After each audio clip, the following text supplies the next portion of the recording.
Oh man, now we're back on the special Monday episode of the Undisputed GOAT podcast. I got the panel in the building, the co-founders, the co-hosts, Flash 22 live from Wisconsin, and my fellow down south Georgia boy, BRF Sports. Man, how y'all doing this Monday, man? I'm doing good, man. It's Monday. I'm tired, but I'm good. Can't complain at all. I can't complain myself. This was my last week was my 6-day stretch because we alternate Saturdays with the specials at my job. So having this Sunday Monday off was good for the soul. But I'm back at it tomorrow. But before we get at it tomorrow, I'm ready to do what we do. I always love sharing the spotlight with y'all, brothers.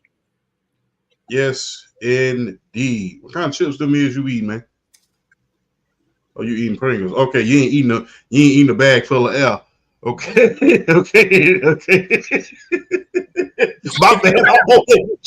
My bad. I did not have I did not sneak in a dinner tonight, so this is my dinner right now. Okay. Hey, the joys of being a man. We are very, very simple. Yep. I digress. Hey, look, man, a lot has been happening, man. Usually we be covering football this, football that, but look, it's basketball season. But the biggest news coming out of the basketball world is that the great Greg Popovich, and when I say great, that term gets thrown around a lot. If you have a couple of good seasons, then you great. If you have one or two good seasons as a coach, you win one championship as a coach, you're great. But Greg Popovich is legendary. He is legendary. I think it's like almost 20 years in a row his team made the playoffs. It was 20 years in a row that his team made the playoffs, and that was just unmatched. I mean, from the time he was coaching in the early 90s, now through the time that Tim Duncan ended up retired, his team won at least 40 to 50 games, and he was in the playoffs every year. So 5 championships. Some of the greatest players of all time on that Spurs team. Hey, without a lot of huge, big-name free agents. When you think about the free agents they had, you think about Bruce Bowen, Steven Jackson, LaMarcus Aldridge, guys like that. Not one super big free agent, and only 2, I repeat, 2 top 75 players of all time. He only had 2 top 75 players of all time. So, I got to ask y'all opinions. What is his legacy, and what are your thoughts about Greg Popovich stepping down? Whoever wants to go first. I'll get it going. He's a Mount Rushmore coach. He's a Mount Rushmore NBA coach. I saw that they had posted like an IG. Very rarely do you see like the IG post and they're right or they're accurate. But I gotta say, shout out to the homie Kieran, posted an IG of the Mount Rushmore of the NBA coaches. Greg Popovich, Red Auerbach, Pat Riley, Phil Jackson. What else is there? I don't think there's a debate as far as if you want, the only one you can maybe alternate is Pat Riley, but who you alternating them with, to be honest with you. So and I don't think there's really nobody to alternate them with when you look at not only your winning, but your impact on your players and also how you influence the game. I think Greg Popovich is very safely in the Mount Rushmore of NBA coaches with the other 3. His legacy is written in stone from people. When the Spurs won the first championship in the lockout shortened year, people were like, "Oh man, is this real? Is this legit?" Da da da da da da. Then he goes and wins 4 more. So what else is there? I talked about this. I talked about this. I believe on PSP's show. When I think of Greg Popovich and I want to compare him to a coach in another sport, as far as like how similarly they adapted to the times, but yet they were still able to win with the revolving door of rosters and all of that, but yet was still able to keep the core around to be able to maintain that. Bill Belichick.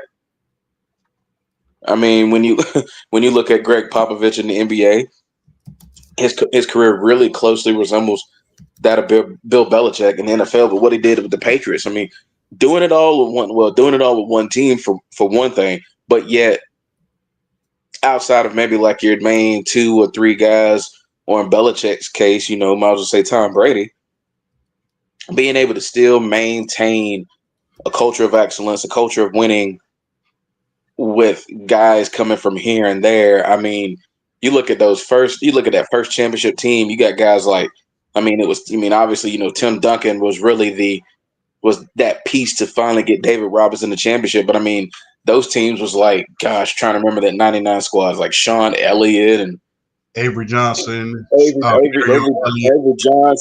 Johnson, and yeah, like just man, just going all the way back to 99, and then those mid 2000 teams, with the core 3 intact, with Duncan and Manu and Tony Parker, and Brent Barry, Bruce Bowen, you had Boris Diaw. I mean, just so many different guys that were able to kind of step in, serve a role, execute that role to the highest of their ability and contribute to the Spurs winning Western Conference championships, NBA championships, and even being able to get an early drafting Kawhi Leonard, and then just seeing him turn into the player, the star that he will ultimately wind up being. You kind of hated the circumstances which he left San Antonio to go to Toronto, but even still after that,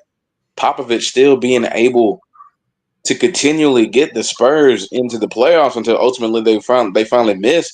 But that's just because they had a lot. Just young talent. They had a lot of young talent, but I mean, it's the fact that Greg Popovich is still able to find good quality young talent. I mean, now with Victor Wembanyama in San Antonio, with Stephon Castle in San Antonio, with Devin Vassell in San Antonio, and then with a shot to snag another lottery piece in this year's draft. I mean, with him now taking over, being like the team president, being in the front office. I mean, Greg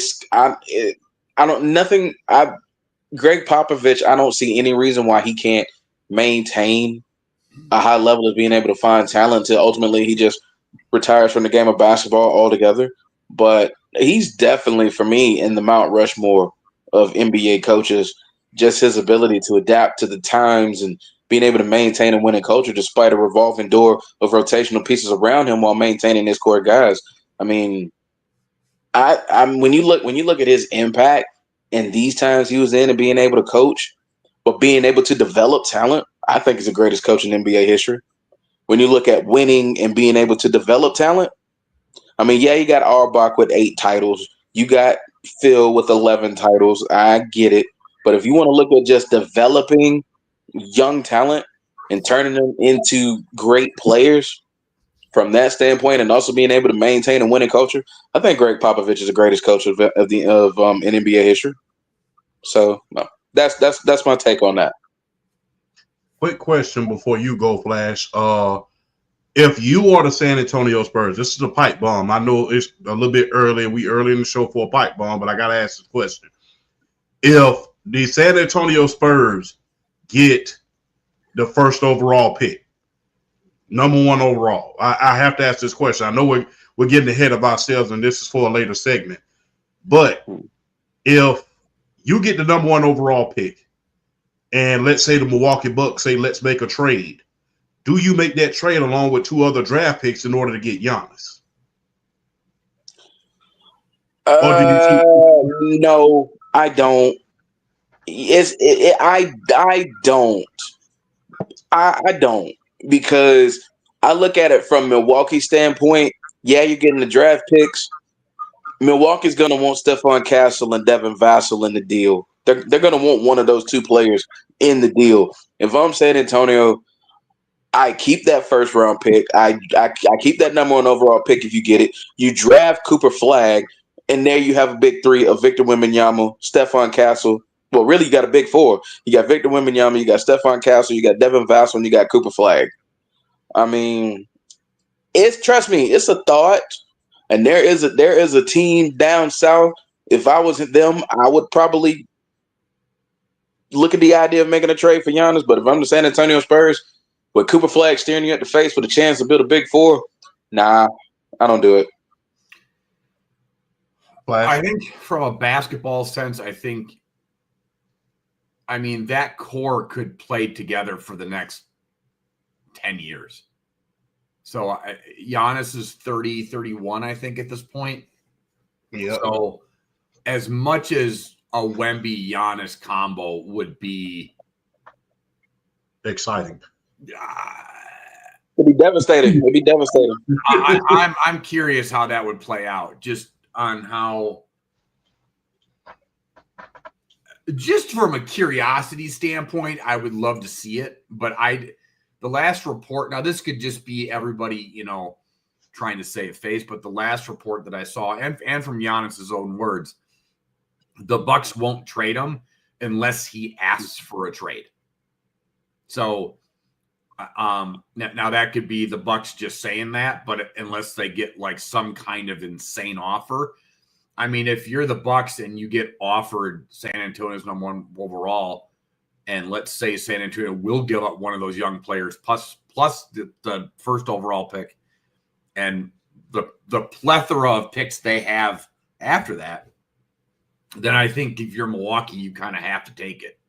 So I guess it just kind of depends. If you're Milwaukee, and look, I love Giannis. I have a Giannis autographed jersey in my basement. That was pre him winning a ring. He brought a ring here to Milwaukee for the first time since 1971, since Kareem did it. But I don't know. If I'm San Antonio, to be able to have that kind of a young core for the next 10 to 15 years, that's insane. If Wemby is healthy, I don't think you trade for Giannis.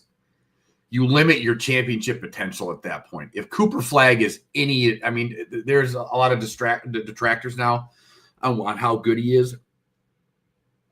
But you put him next to Wemby and the rest of that, that's such a great core. So I think the most likely scenario is either Giannis stays and he's Dirk, essentially, or the team that I see is Houston. They have the most to offer. So whether he'd want to go there, I don't know, but that's just my opinion. But when it comes to Pop, everybody is quick to say that Phil is the greatest coach of all time. And, I used to feel that way as well, but I think Pop passed him up. And he doesn't have as many rings, but what Pop was able to do, and to BR's point about he was very similar when it comes to Bill Belichick. What he did is, like, for instance, he took a lot of like their shooting coach. I wish I could remember his name. That team could turn a below average shooter into a corner three. Like, he took the corner three and elevated. Not to mention, Pop is also one of the first coaches that started recruiting and bringing players over from Europe.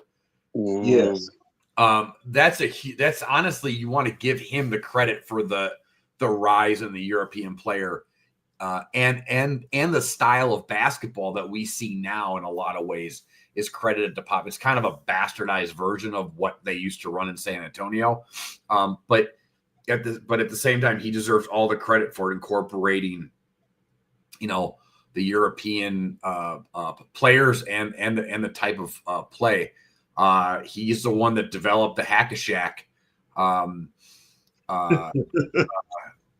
strategy, which worked at times. Honestly, probably should have another ring if it wasn't for one silly call of not having Tim Duncan out there to get rebounds, and Bosch getting one rebound and Ray Allen hit a corner three. I shouldn't say lucky, because Ray Allen's second greatest shooter ever. So probably should have another ring in there. Tim Duncan is the greatest power forward of all time, and arguably a top 5 player all time. You could make a strong case and argument for that. So to me, Pop did more of it. Like I was trying to look up the biggest free agent that San Antonio ever signed, and I can't find like a big. They pursued Jason Kidd back in like 01, 02, I guess. They didn't get him. I think he went to Phoenix or whatever. LaMarcus Aldridge. Oh, that's right. Yeah, you're right. It was Aldridge. Aldridge Yeah, it was LaMarcus Aldridge. They actually rumor had it that that he was about to sign with my Lakers, but Popovich stepped in and pitched them a good idea, and which was good. Had he not had those issues, those health issues, they probably would have won a ring. They won 67 games, I think, his first year there. Yeah, they won 67. They won 67-15 his first year there. Yeah, I forgot Aldridge. Aldridge was a big one. I know there's a Steven Jackson in there somewhere as well. But yeah, I think I think his role, honestly, I saw him at the press conference with the El Jefe shirt. I think this sounds bad. I think this is more of just I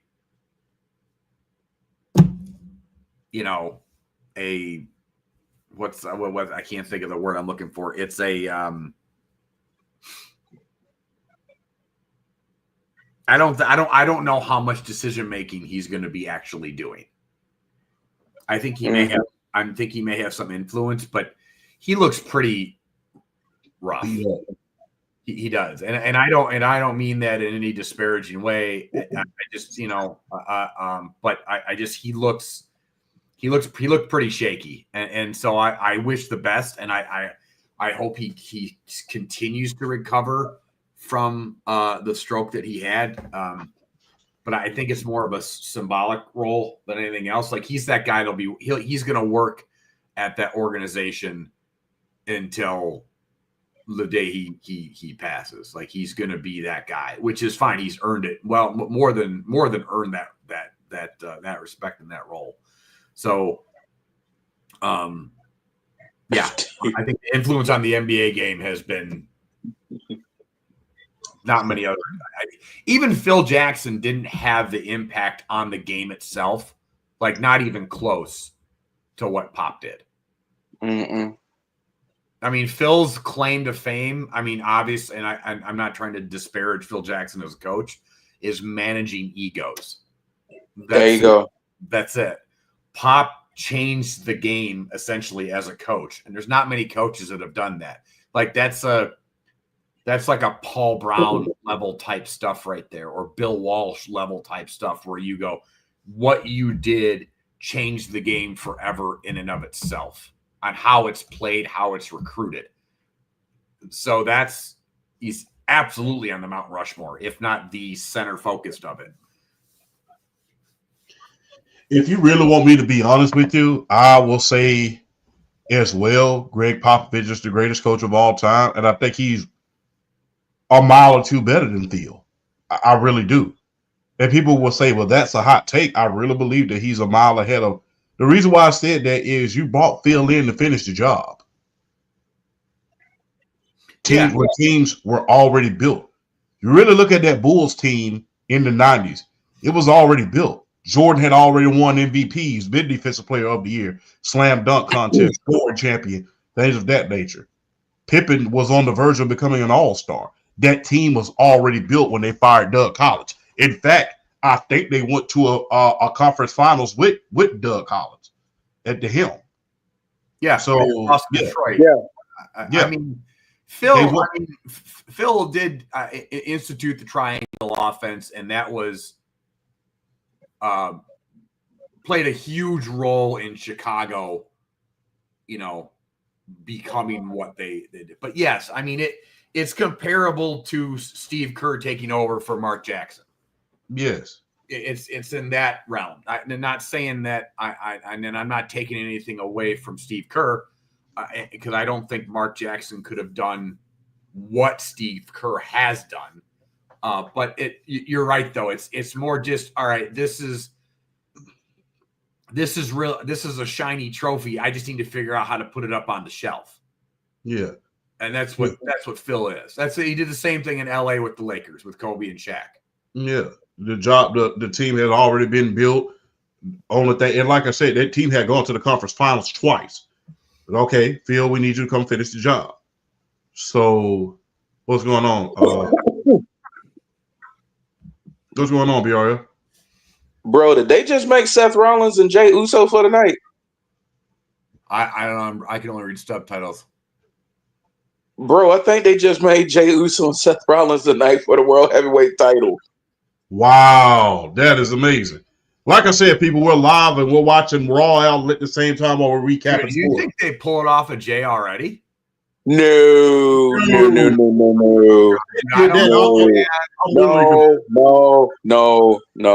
pull it off. No, they don't pull it off him. No, way too early. Unless I think this Roman is more. comes I back think or this, something and saves them. I think this is more of like a teaser type thing. They're not getting off him just yet. Yeah. I think Seth Rollins is going to be the one to take it from him eventually, but not this soon. But I don't know. If that happens, we're gonna have to have a surprise show or something. Yeah, we got to have a surprise show or something because that would be epic. If this happens, I solely blame no one else but the IWC. Yeah, simple as that. Hey, shout out to my cousin watching the show. Deacon Frazier. Shout out to my cousin, man. I salute. Hey, how's it going, Michael? See, I disagree with that. As yeah, that's true that they won 96% of their games, but Kerr's imprint and system was already in place. It's like when Brady was out for 4 games. Like New England's going to be able to survive for those 4 because games. of Bill Belichick. Yeah, like you have that in place already. So it's like I don't think Mark Jackson was a bad coach. I don't think he was a bad coach at all. I just think Steve Kerr's just better, and I think he just took them. It's like Doug Collins made Chicago a really good basketball team. Phil Jackson made them great. Yeah. Same thing with Steve Kerr. I think Mark Jackson had them. They were a really good basketball team. Steve Kerr made them great. That's it. Go ahead, Flash. My bad. I was done. I still can't figure out what the world. I don't know what happened in Golden State. I don't know what Mark Jackson did, but he has not got a coaching job since. I don't know what happened. I don't think he wanted one. Everything that I think he was going to come back, I think, to coach New York at one point. I think. Was it New York? I think it was New York. And it just kind of fell through, and he was doing the TNT gig and he just kind of I think I remember him saying just like because there was rumors of him coming back and coaching Milwaukee at one point too. He was I think that was before was it Jason Kidd or was it before they hired Bud? He was a candidate, but I think he was just enjoying the TNT gig or I don't know, ESPN or whatever. I think it was before they hired Jason Kidd. Yeah. So yeah, I think he had offers, but I think it was like Gruden before he was just enjoying the gig. We gonna get to that, PSP. We gonna get to that one. We gonna get to that one. But yeah, that I thought he had got blackballed, and I'm like, if you I'm like, I'd love to know what happened because there's always rumors swirling around the basketball world of many different guys, Steven Jackson's, your Matt Barnes of the world, saying that he got blackballed. And I'm like, well, what the hell did he do? I don't know anything. So I mean, it was just weird how you build that team up that fast, and then all of a sudden you get eliminated in the first round, Game 7 against and that wasn't a sorry team they got eliminated again. They got eliminated by Lob City in the middle of that Donald Sterling situation. So they was mostly charged during that time. So yeah, that was a thing. I was surprised he got fired during that time because during that time, I'm just gonna be real.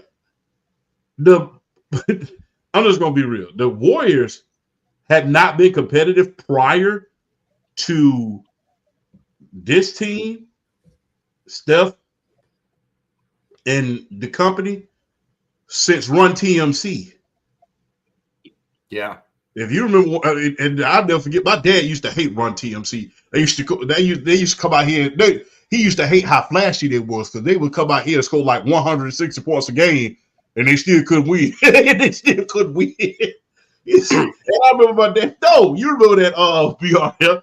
He said, "How the hell you come here and score 160 points a game? You can't win. You can't go, and you can't win a playoff series."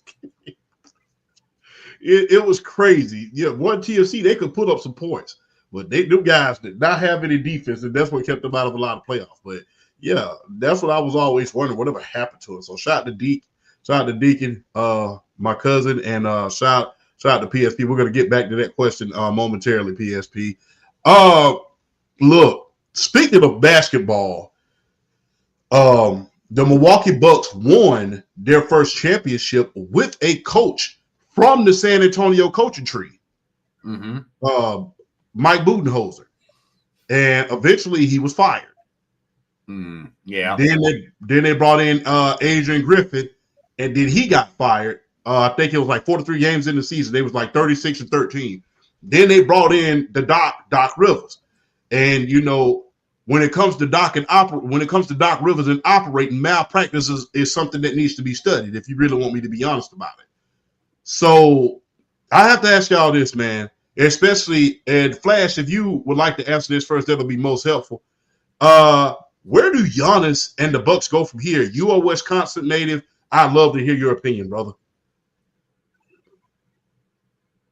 I think the best basketball move is if you can get a haul for him and there's a young talent that you can rebuild this roster because they have no picks. They traded away everything.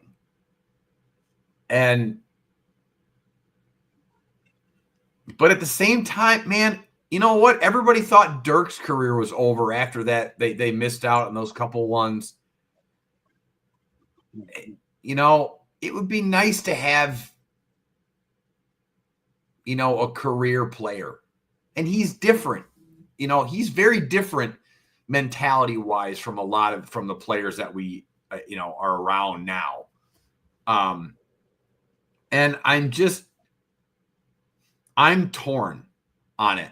I think if you're the Bucks and San Antonio gets the number 1 overall pick, they come calling. And they offer you one of the young guys a bunch of picks and you get to draft Cooper Flagg. I don't know how you say no. Like, you almost have to say yes. The problem is here's the thing with Milwaukee. Like, Dallas, you could attract players to. Milwaukee's a really hard city to attract players to, especially NBA players.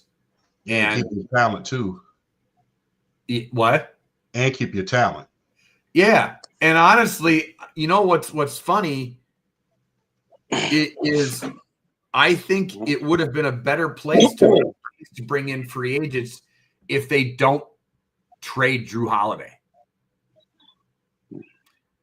The trading of Drew Holiday is one of the biggest mistakes that, besides firing Budenholzer, that this franchise has made since they've had Giannis as a top player. Yes. Drew Holiday loved Milwaukee and loved playing for the Bucks. So does Brook Lopez, and so does Giannis. When you have that many players that love playing for a franchise and the ownership had taken care of those players financially in general, that's such a huge beacon, especially for a small market team like Milwaukee, to bring in free agents. And by trading Drew Holiday for Dame, you just kind of ruined it. And so from a completely basketball standpoint, you should trade him.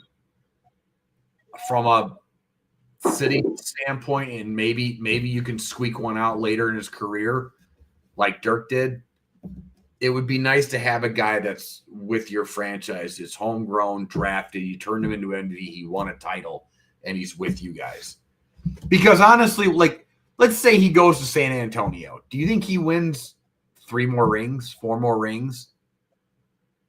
I don't think he at least wins. The thing is, I'm just going to be very, very honest. His career is submitted to me with that one. Yeah.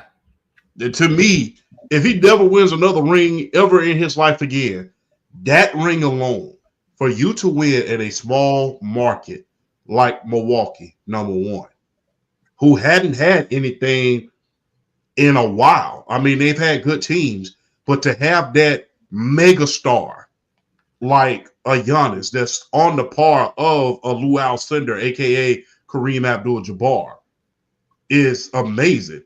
And for you to win that, whereas Kareem won and he won with Oscar Robertson, you didn't have another top 75 player that's going to go in the Hall of Fame and be the greatest of all time and be considered the greatest of all time in that position. And you didn't have that. No, and then that whole Bucks and 6 thing and the way he played those final couple of games is one of the most historic finals couple games in general ever. Like ever. Everybody, it's just weird how people forget that finals performance by him. And then in the final game in game 6, when he was hitting all those free throws on top of it, he was the block shot. I mean, his block shot is arguably as big as LeBron's. You know what? Again, I guess from a Milwaukee standpoint, I kind of want him to stay. You're always going to be a contender with him. It just depends on, you know, I don't know. I don't know. If you can get Cooper Flagg, a young guy from San Antonio, and a bunch of picks, then you have to. But I don't really like any of the trades to Houston. I don't like any of the other trades.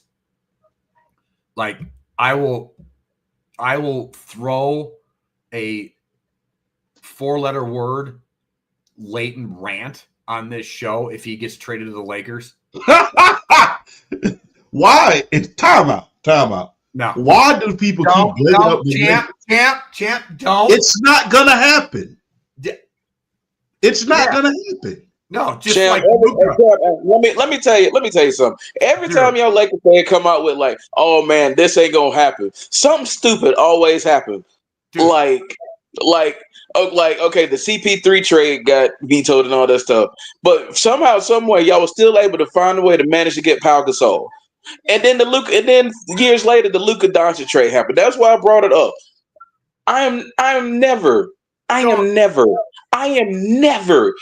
the LA Lakers out of anything when it comes to a big name player because something stupid seems to manage its way to happen and they end up going there. I'm never ruling them out of anything. Literally, your team, the Lakers, traded me for Luka Doncic. That's what the trade was. That's what it was. They traded a fat 43-year-old single dad.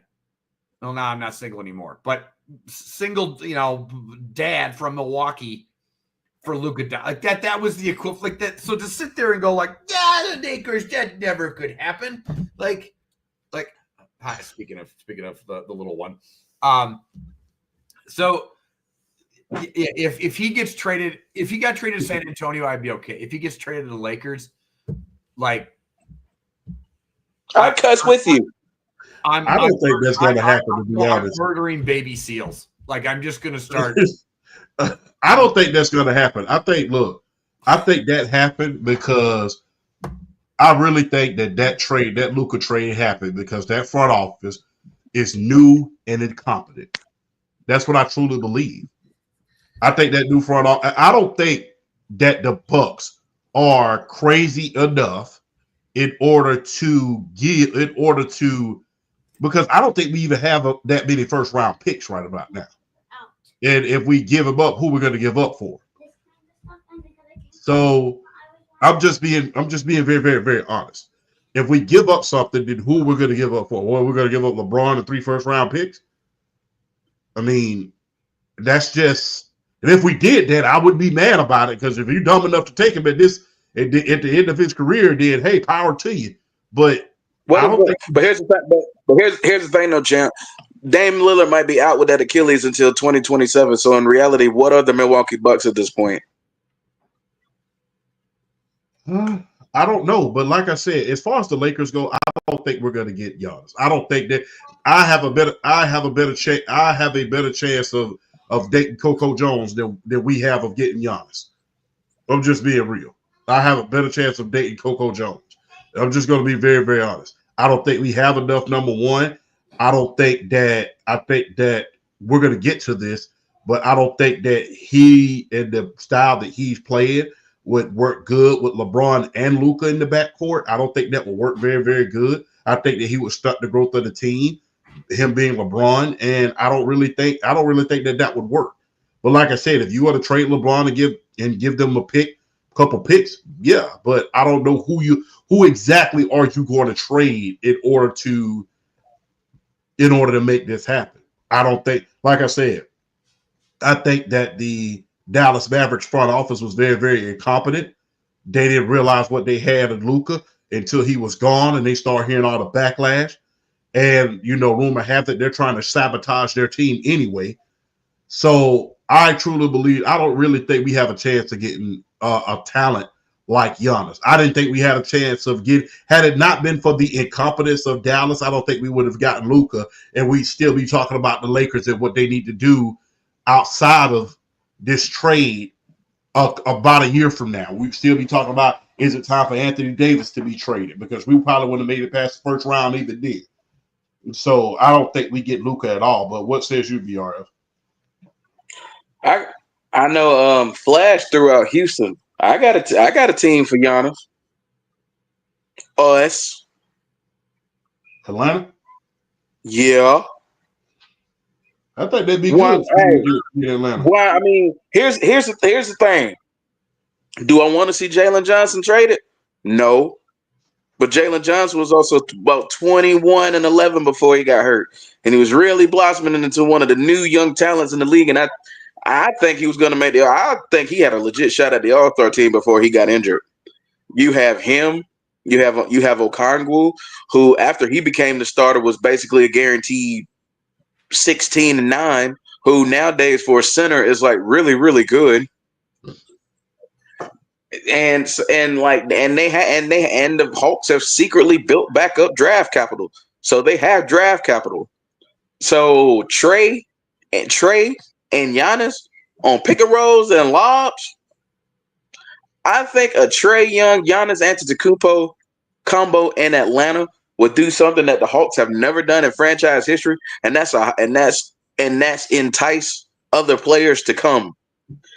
And I think if you were to make a trade like that to get a Giannis, Trey and Giannis would entice other people to come, particularly 3-and-D guys who can play defense and shoot the ball. So I'm just throwing it out there.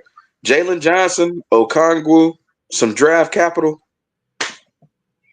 I think Milwaukee would kind of salvage it a little bit if you had a Jalen Johnson and an Onyeka Okongwu to join your squad, as opposed to sending him anywhere else. So I think Atlanta, if they're serious about wanting to keep Trae Young, Giannis Antetokounmpo is the deal you make to show Trae, hey, we want to win. And would it hurt losing Jalen Johnson and Okongwu? Absolutely. Because I told people Okongwu should have been starting not this past season, but he should have been starting last season. And then you saw what Jalen Johnson turned into starting in 23 going into this year. He's become a stud. So why not Atlanta? Atlanta's overdue to make one of these big time moves anyway. So why not Atlanta? You have the young talent, you have the draft capital, give it a shot. The only thing, the most they can do is tell you no. But show Trae you're trying to build a winner around him. And a package for Giannis would do that. Ask you one more question. What role player do you think would help out if they indeed got Giannis? Like, who would you try to bring in along with them in order to have depth on that team? A depth piece. I'm looking at available guys that will be out there. You know what? You might think I'm crazy for saying this, but there's another player, if he's healthy, I would look into, and if you could swing it, I think Atlanta would be so ferocious going into 2025. I would strongly look at BI. Brandon Ingram.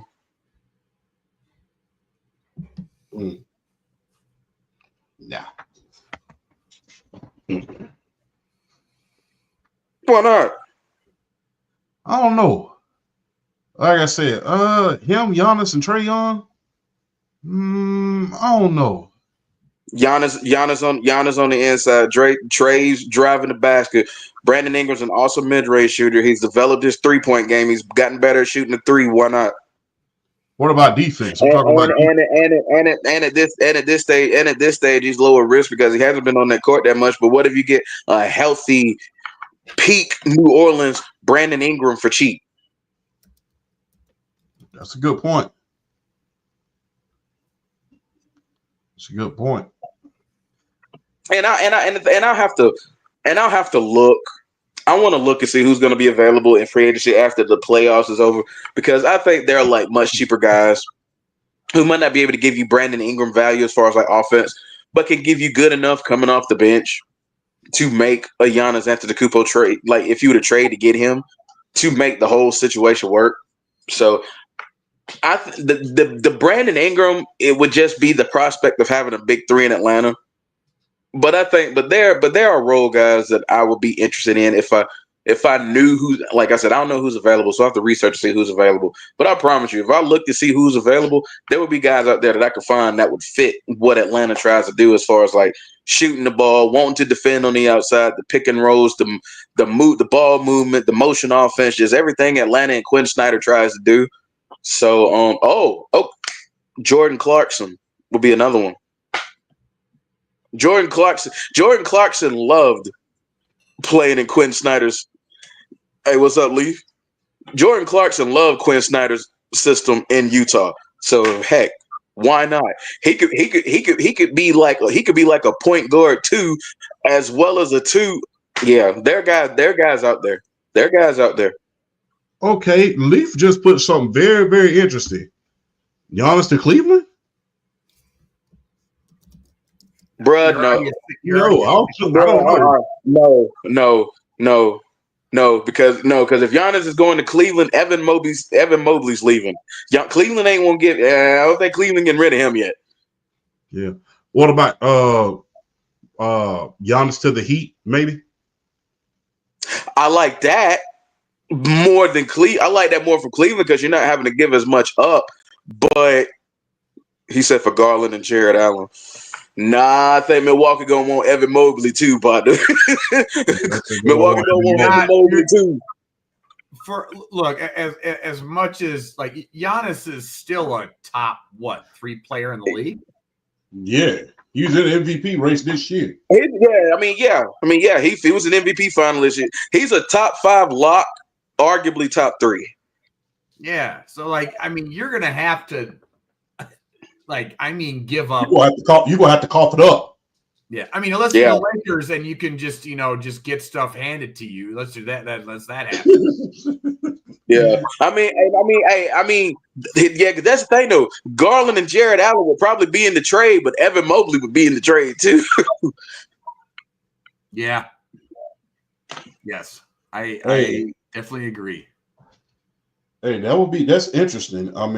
Look, do you think there is a possibility with a team with a lot of draft capital like the Oklahoma City Thunder, even if they do win, do they unload some of that draft? Because they got picks out of the rear end. I think they got 27 picks over the course of the next 5 years. Do you see them possibly coming up off a pick and saying, hey, if they, I'll say this, if they don't win a championship, they say, okay, Giannis might be the final piece. What do you say to that? Which starter are you giving up? I'm saying the same thing with every team. You are going to have to give up at least one starter for Giannis. You're gonna have to give up one plus picks.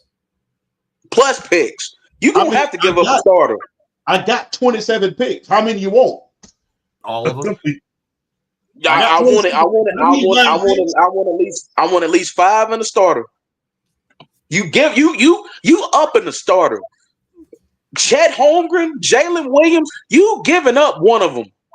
Like let's see, OKC draft picks.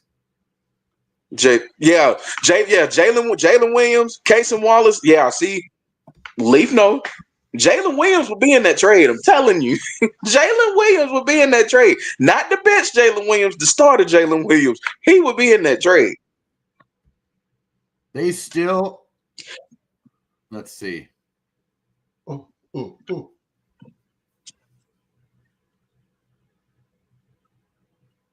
I'm trying to look at what the draft the pick list is. Okay, I'm looking it up as well. I'm trying to find it. Let's see. Let's see. They had the Clippers 2025 first round draft pick. They have a 2025 via Philly top 6 protected draft pick. They have a 2025 second round from Atlanta. I don't care about that. They have Utah. What? Seamus is back. Oh, yay. Sorry. Seamus is back. Like I said, folks, we're live. Anything can happen on live TV. Okay. They have Utah's top 8 protected pick. I'm just going to go through first rounds. They have a 2027 LA Clippers swap rights. OKC has the right to swap its 2027 first round, or if it conveyed to OKC Denver's 2027 first round, which you wanted because you wouldn't want it because of the Jokic. Protected for selections 1 through 5 for the Clippers first round pick. See, the problem with this, these are all like top 5 protected. If I'm Milwaukee, I need, there's a 2028 Dallas rights pick that they have that's not protected. 2028 Dallas pick. So that's a pick. They have a ton. Let's see. Incoming. Well, they all protected unless they fall within the top 5, right? Yeah. Okay. Mm-hmm. Yep. I'd say that Dallas pick is probably the most coveted one they have. Is that Dallas pick in 2028? Garland Allen in 31st rounds. You better give. Let me tell you something. If you can make that work from Cleveland without having to give up Evan Mobley, I'm building the GM a statue. Yeah. I'll say this: if Milwaukee does trade him, you better get something for him. Oh, they're gonna have to get. If you don't get at least the form, people will. I mean, it won't be Dallas level riot, but people will be pissed. And I don't. What? If you don't get at least the form, the horse in the car, and a couple of visits to the brothel, then you done lost. Yeah, they need something.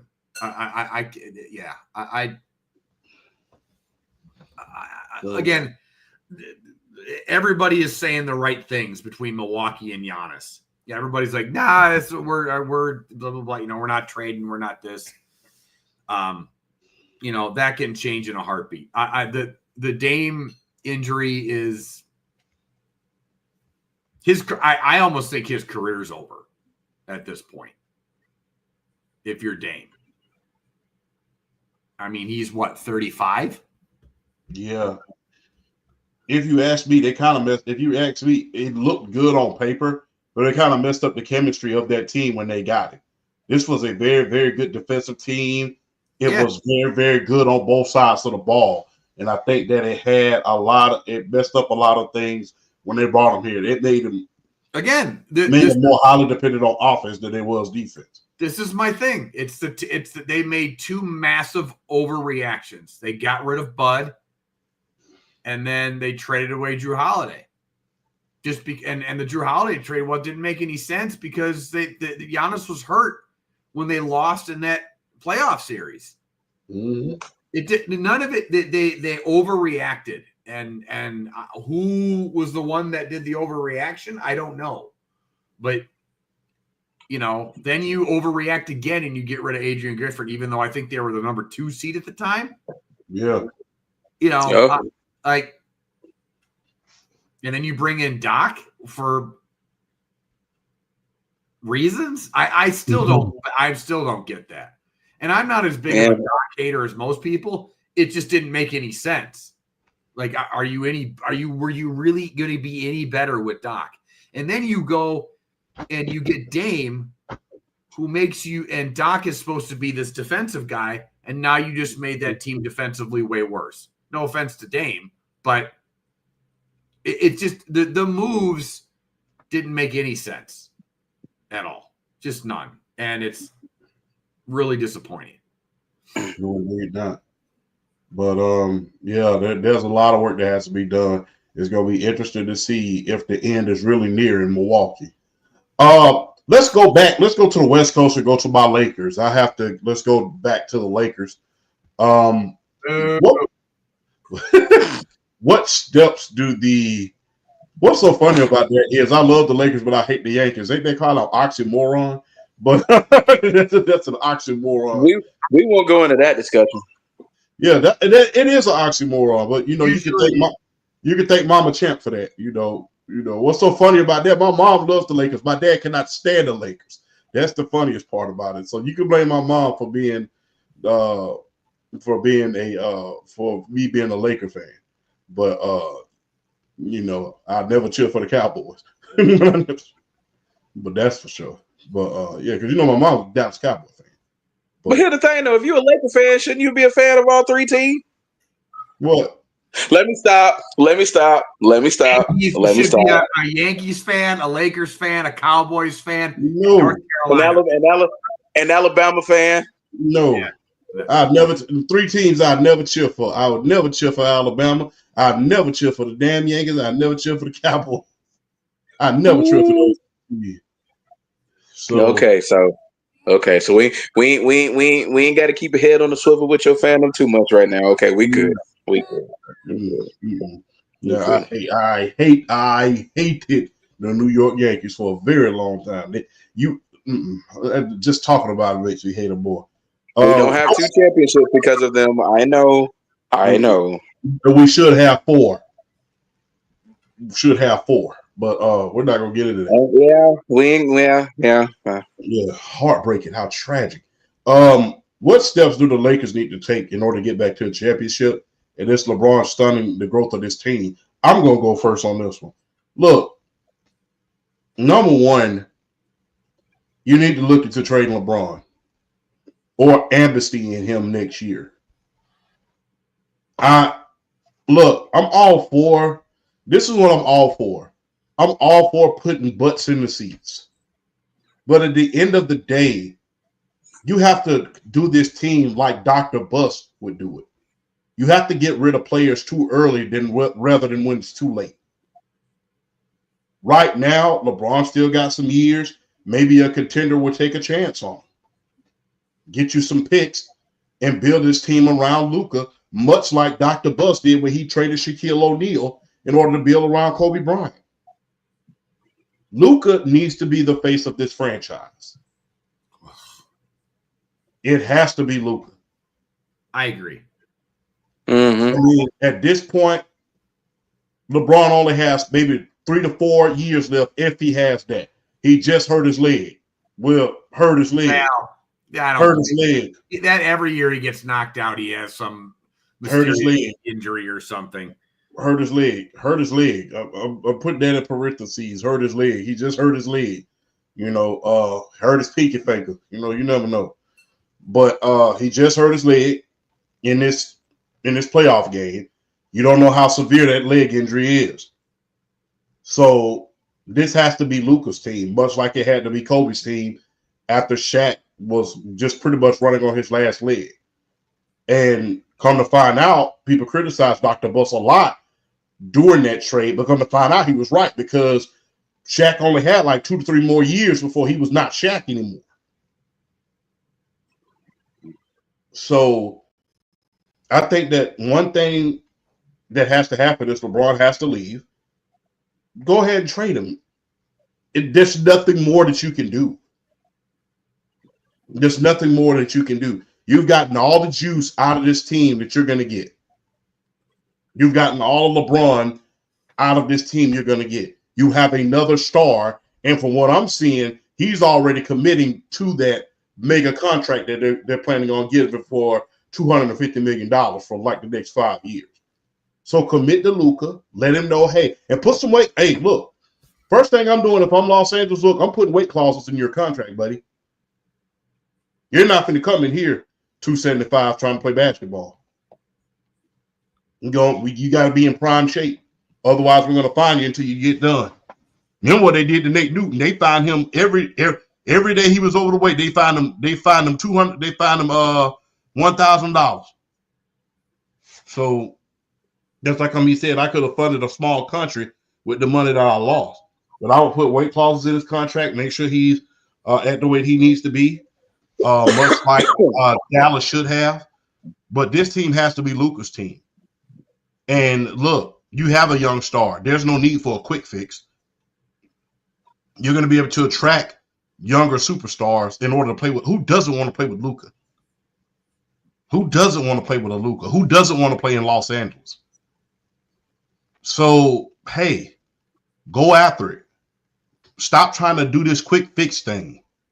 Enough's enough. So if you're the Lakers, though, who's a legit trade partner for LeBron? Considering you're going to have to trade Bronny with him. Not that Bronny's any good, but I'm just saying. I mean, look, I would give it depends. Like I said, you will be surprised what contender is willing to give up something for, I think, LeBron to be a final piece. I don't know who's willing to give up something for him, but there's, like we say down south, there's one born every minute. So if you can unload him and get him up out of there, that will be helpful to this team. Like I said, we're entering into a new era. This has to be Luka's team. You can't just trot them down on the court. What if you traded LeBron to the New York Knicks?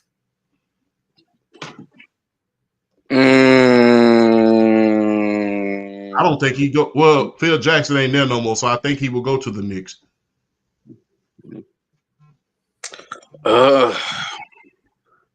Who they gonna give up for him? That's just the thing. Because I'm looking at all these teams, and it's like that's the only team. Maybe the Pacers. No, I think he was starting to work the hell out.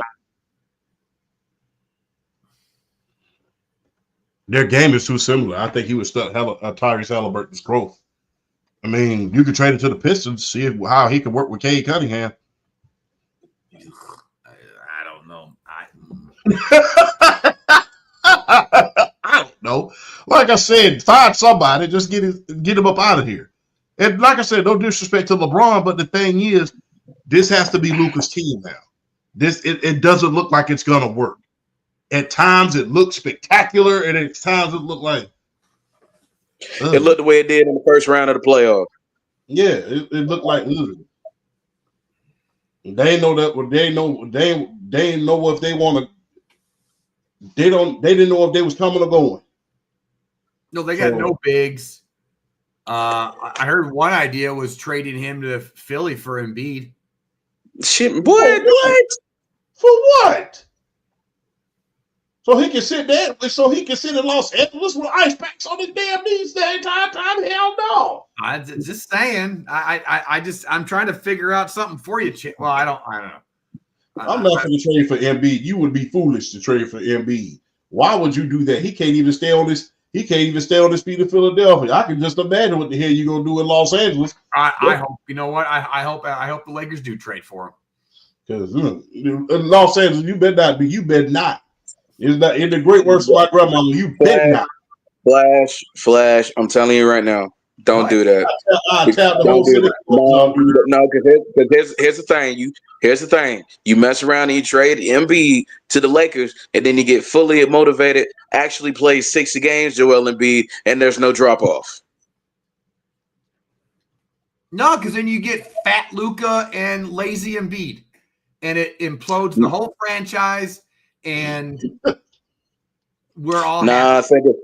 I seriously think if you trade Embiid at this stage in his career, you're only going to piss him off, and the team that gets him is going to be like, ha ha, watch what happens. Yeah, I know. It's just like the Luka thing.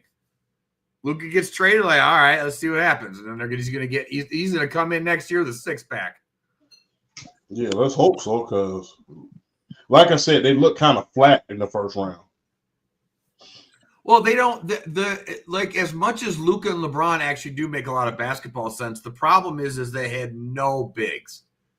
They had no rim protection. So like at some point, like you can't win that way in the NBA playoffs. You just can't. Yeah. I thought that Luka and LeBron being as good as they were going to be able to mask it a little bit. But the fact that they couldn't even mask it against Minnesota and Rudy Gobert, even though it was one game, just ripped them apart. Well, I mean, you got to remember, Minnesota was almost in the finals last year. Yeah, I mean, they did make the Western Conference Finals last year. So this is not like, they made the Western Conference Finals last year. So this is not like it was a bad team. It was just a team that dealt with injuries, and they just got hot at the right time. They got healthy, and they got hot at the right time. Yeah. Yes, indeed. Speaking of Luka, has the narrative of Luka changed since this first round exit? Nah. What is the narrative being pushed?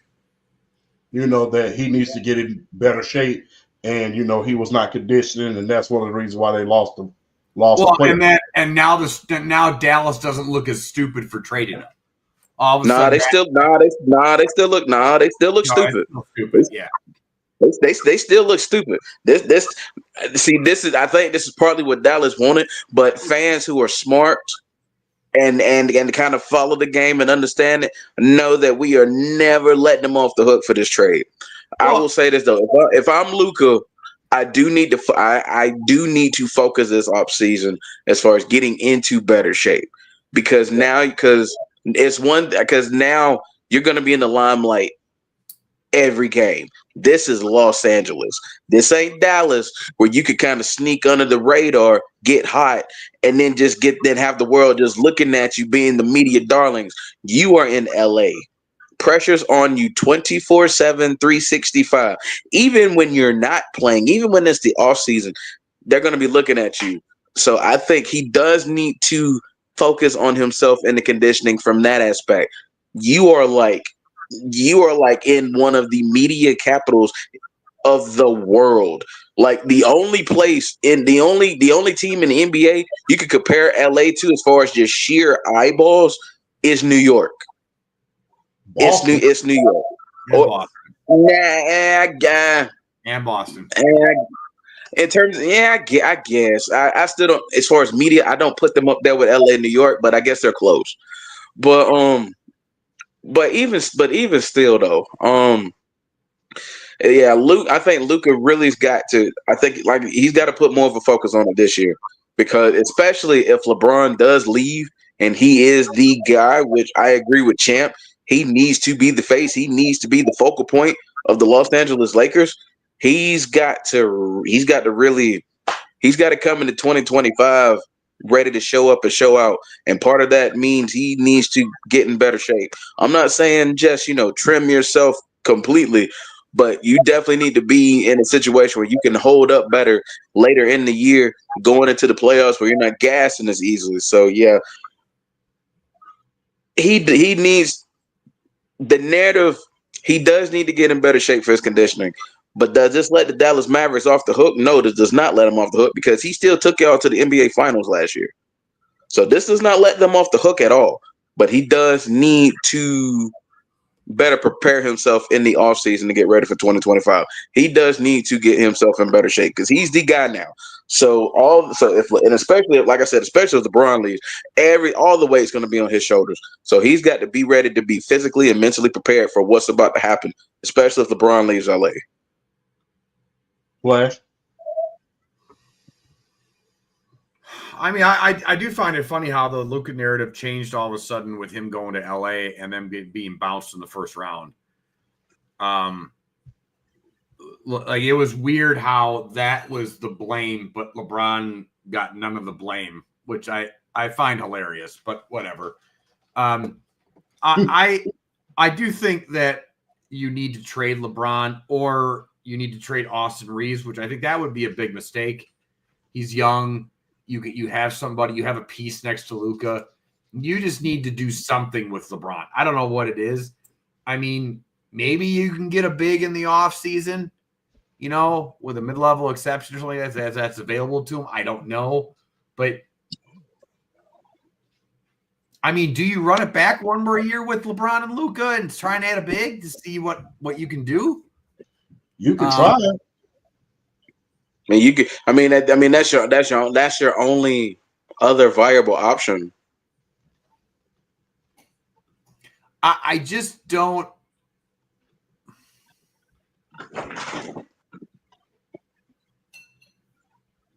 I don't know. The problem is I don't see who trades for him. That's my big issue. But with the Luka narrative, like he does need to get into shape. Like it's a thing. Like this is the thing that always, as much as I think it was really stupid for Dallas to trade him, my biggest red flag for any athlete that's coming out of college is it can't not be fat. It's your one job to take care of your body. Like it's one thing for the forklift driver working third shift to not be, in tip-top shape. But your job as an athlete is to make sure this is at least in tip-top shape. And so if you can't take that seriously, I'm not saying Dallas should have traded him, but I'll put it this way. If Dallas trades him, like if they put him out on the market and get a haul for him, like what Milwaukee would get for Giannis, I think it's a little bit more understandable. Like you kind of go like, okay, that was really stupid, but I kind of got a haul. But they got a haul for him. Because at some point his body is not, and we saw it this year with him trying to play himself into shape. Your body is, the older you get, is just not going to respond as well.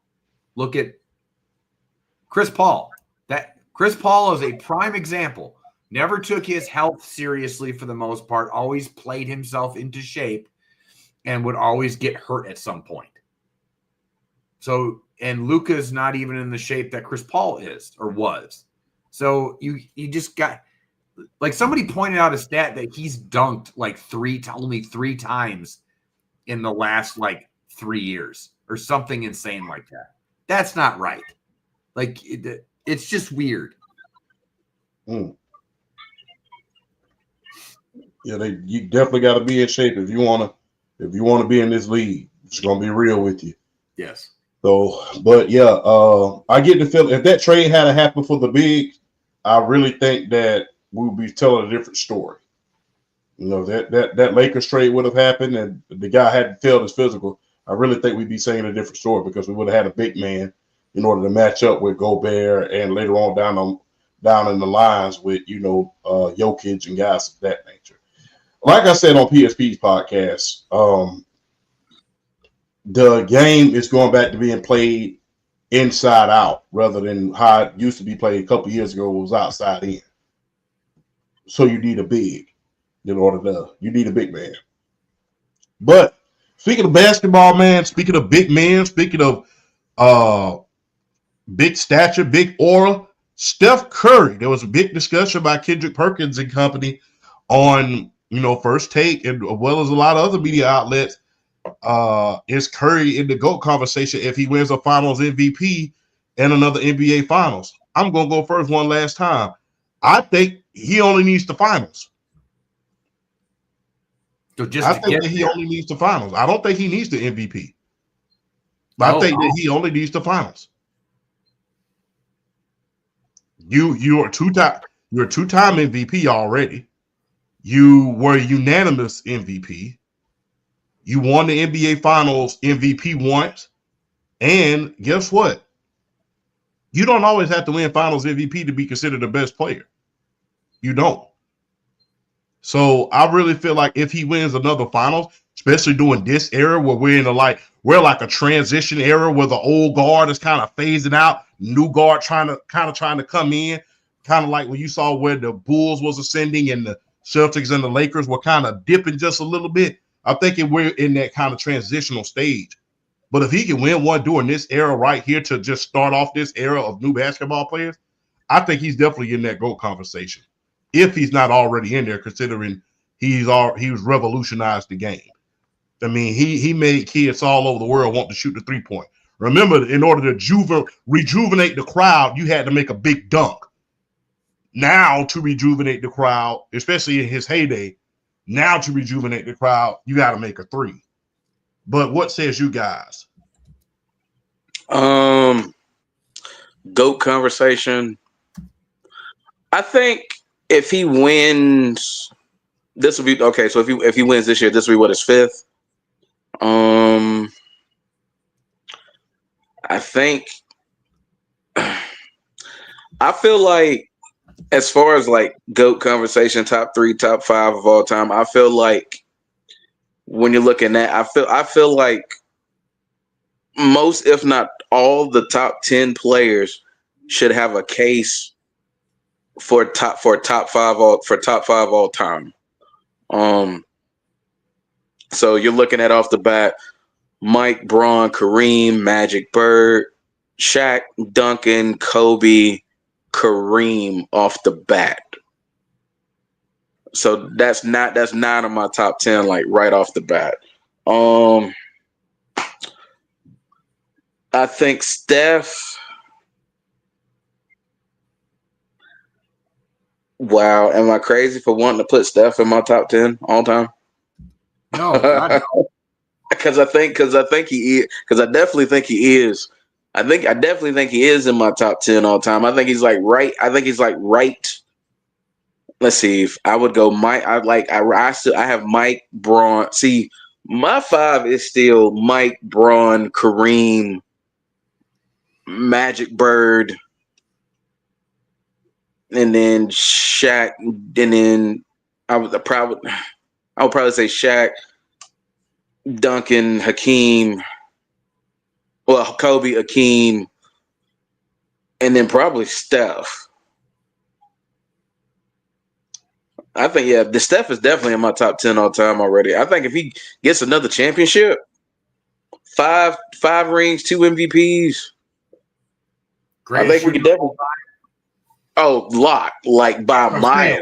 I'm just adding by a mile. I think he has a 5th championship. He definitely has a legit top 5 argument. If he doesn't already, a 5th championship would definitely put him up there. I'm going to say something blasphemous, and people can call me a hater right now if they want to. But if he gets 5 and another, and let's say he gets Finals MVP, which more than likely he probably would if they win another ring, he is the best of this era, and it's not LeBron.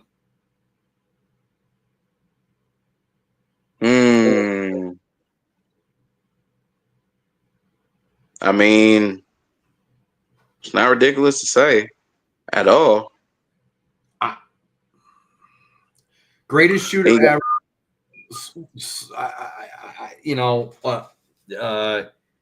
LeBron's got 4 rings himself? Yeah. Surpasses LeBron in rings. Let's see. He would have 3. He would have 2 Finals MVPs.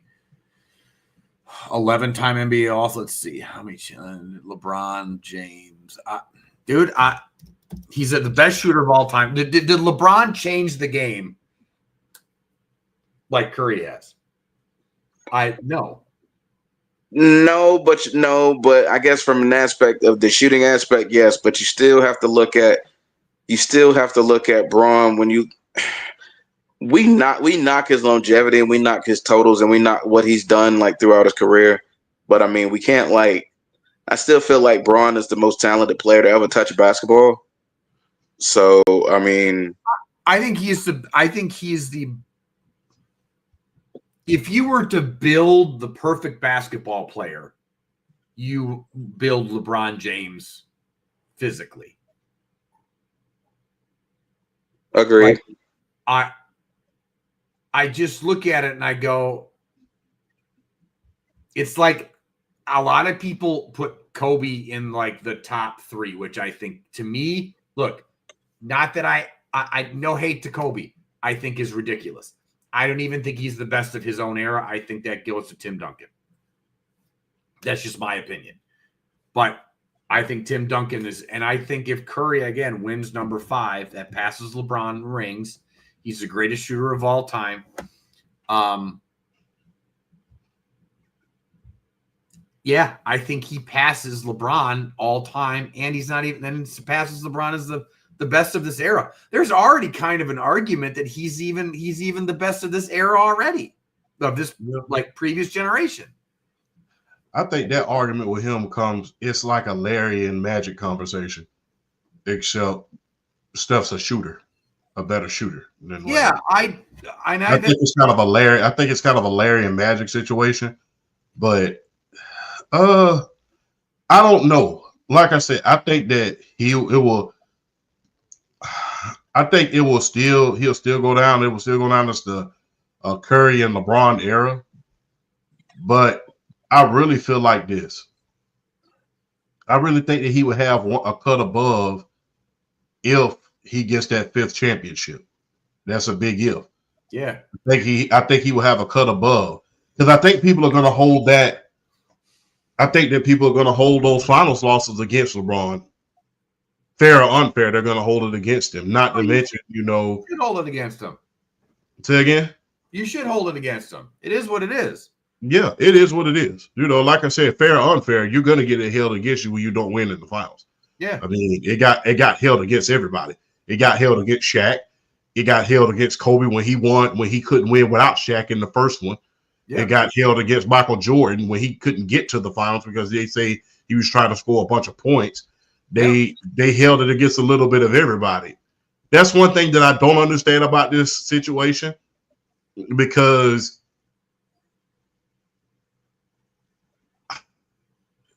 I'm just going to go ahead and say it. I always felt like during this generation that we moved the goalposts for Braun. I felt like that we moved the goalposts, because the thing is, at one point, the measurements were not just accolades. It was championships. It was Bird championships. Best team of all time, 86 Celtics. Magic championships, greatest team of all time, the 88 Lakers. I mean, it was based on, in order to be considered super great, you had to have the rings and beat some of the greatest teams of all time. I mean, and to be fair, LeBron did beat that 72-9 or 73-9 Warrior team. Yeah, he did, and I give him a lot of credit for it. But the thing is, they always want to move the goalpost. Get suspended in that game for Game 5. I think Golden State wins, but whatever. Yeah, if was a fifth, we'd all be drunk. So but I don't, and look, and you guys know how I feel about the GOAT conversation when it comes to basketball. I think it's Jordan and everybody else. And the reason why I feel that way is when you listen to all of the other basketball players talk about it.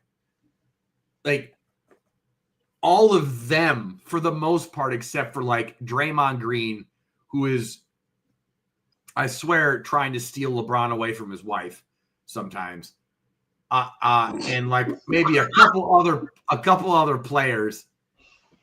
Like everybody says that Michael Jordan is Black Jesus. Like everybody just says that dude is God playing basketball. And it's not just like, you know, the random players. This is guys like Larry Bird, Magic Johnson, Charles Barkley, like D Wade, like Kobe Bryant. Like these are like the other all-time greats saying, nah, that guy's the greatest, and it's not even close.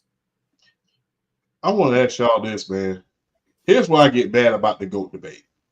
People always want to talk about longevity, being great in your latter years, making your team very, very competitive in your latter years. Why doesn't Cap get that same love? And why didn't Cap get that same love? If you don't know who I'm talking about Kareem. I mean, I understand that. And the thing is, I understand he was very, very stoic with the media. He was very, very brusque with the media. But the thing is, everything that we talk about with LeBron, Kareem was that. The longevity was there. The MVPs are there. I mean, everything that you would want from the greatest of all time is there. In fact, Kareem has the greatest basketball story that you can write in a Hollywood script. I would say if you were going to make any argument against Jordan being the GOAT, Kareem is the guy you make the argument with. Yeah, 6 MVPs, 6 championships. Won a championship with Milwaukee, a very, very small market team.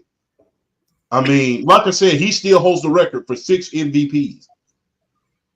And the thing is, he was the all-time leading scorer by making 1-3. That's the thing about it. People didn't give a crap about that all-time leading scoring record when it belonged to Kareem.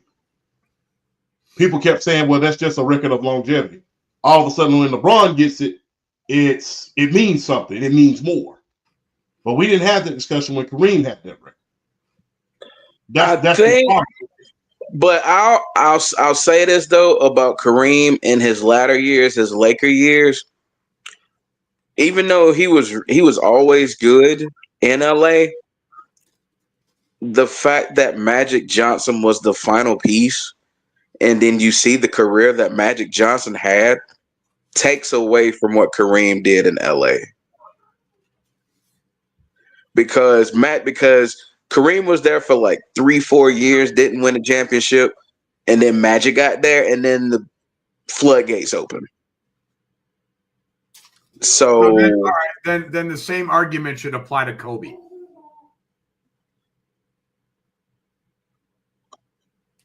Yeah. Like did we without Kobe? Yeah. But, okay. I agree. But I mean, the thing is, like I said, we didn't care about all of these stats all of a sudden when it belonged to Kareem. But all of a sudden, when they belong to LeBron, all of a sudden it's like, I'm going to push back on that a little bit.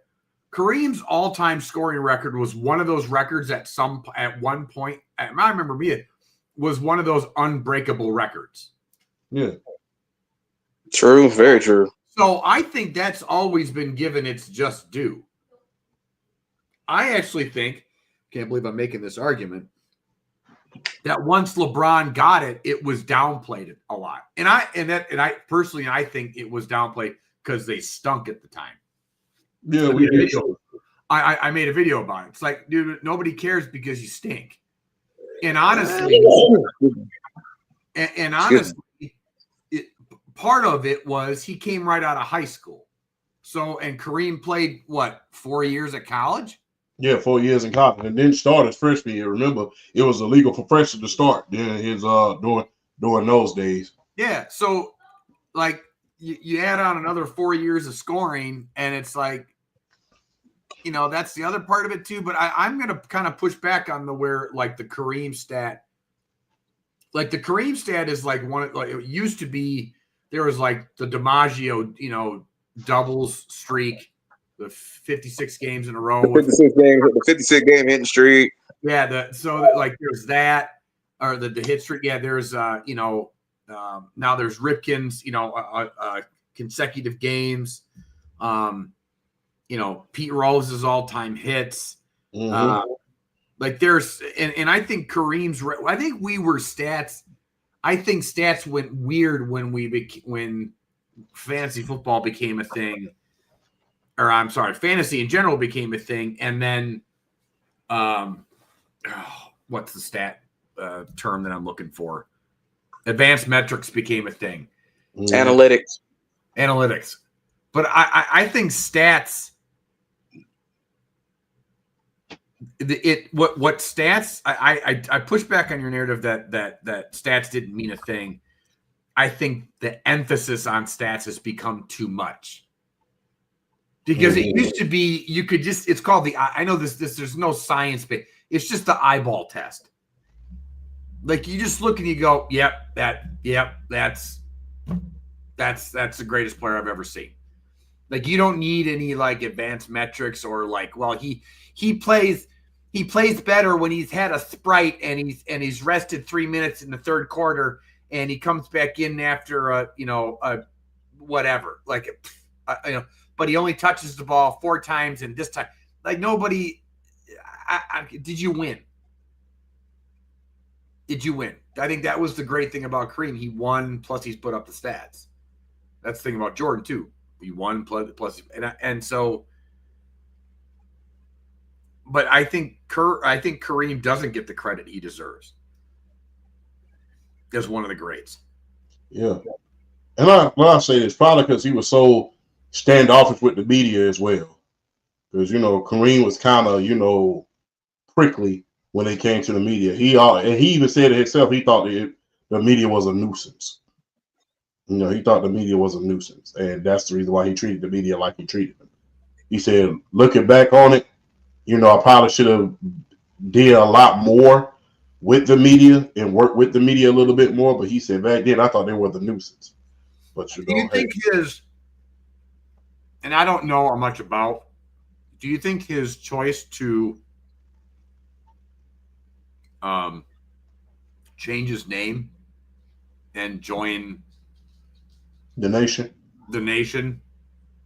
Yeah, that had a little bit to do with it because especially during the 70s when that was not too popular. The 70s was the age of, let's just keep it real, the age of the Black Panthers, the age of, back to Africa, things of that nature. So, yeah, of course that was not going to be popular. Plus, he went to Muhammad Ali's press conference. That was, plus, like I said, plus Kareem was very, very stoic, very, very quiet. So I think that's why Ali got away with it. That's the difference. So, yeah. He's very, very stoic, very, very quiet. And hey, remember, look, I'll never forget. If you ever watch the Laker documentary, when Magic first gets there, Kareem hits a sky hook in the middle of at the end of the very first game that Magic plays, very first game of like a long season, and they beat the Clippers, and he hits a sky hook in order to win the game. And I never forget they told he runs up to Kareem, hugging his stick. Oh my God, he got it. And Kareem, he waited till they got back to the locker room, and they said he cursed Magic out. He said, man, we got 82 more damn games left. You act like we just won a championship. He said, Kareem, you hit another shot like that, I'm gonna give you 82 more hugs. So, even Magic had to work on him a little bit. So, he was very, very stoic, very, very quiet, and very, very, in a lot of the media's mind, kind of militant. And so, yeah, of course, you're not going to be the media darling when it's that. So, yeah, of course. So I really do think that was it as well. But, the thing was, look, as much as he got heat off the court from the media, remember, he had his own video game. Everybody knew I had Kareem Abdul-Jabbar's video game. Yeah. He had his own video game. And look, he was in the movie with Bruce Lee, baby. Game of Death. Yeah. He was in Airplane. Dude, he was in Airplane. One of the greatest comedies of all time. He's in that. And he makes fun of himself. It's hilarious. So I think he took that role too, part of it to like loosen up his like, and he was funny. That's honestly, that is my honestly. This sounds really cheesy, and I don't know if she's still watching right now, but that's one of the reasons why I fell in love with my current girlfriend. Is I said a line from that movie because that's like my favorite comedy of all time. You like Airplane? Oh, I love it's my favorite comedy of all time. Dude, I love that movie. 80s movies. I love 80s comedy. Look, I said the line, like, so you know the two little rich kids, Yeah, and how the little a little rich girl, like, you know, I like my coffee like I like my men. yeah.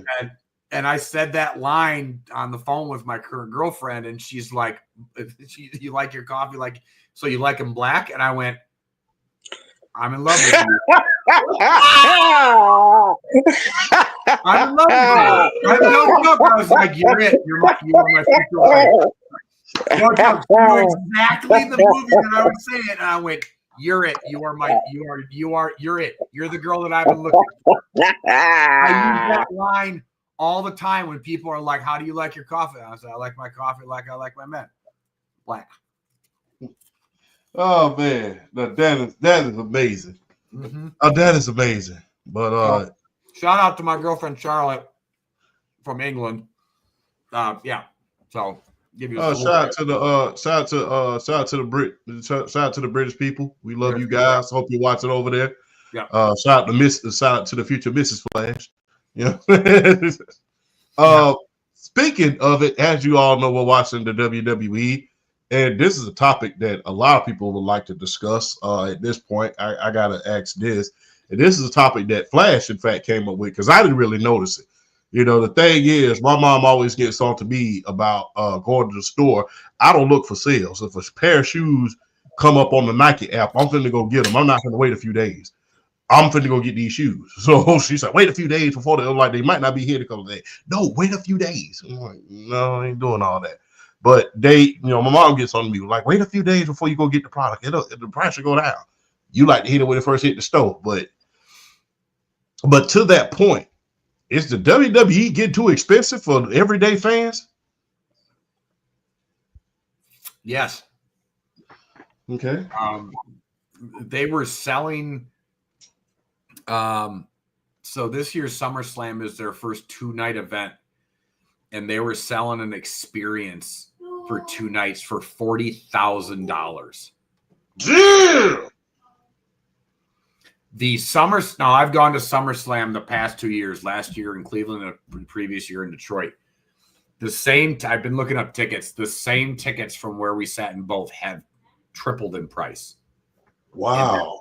Either doubled or tripled in price. That's ridiculous.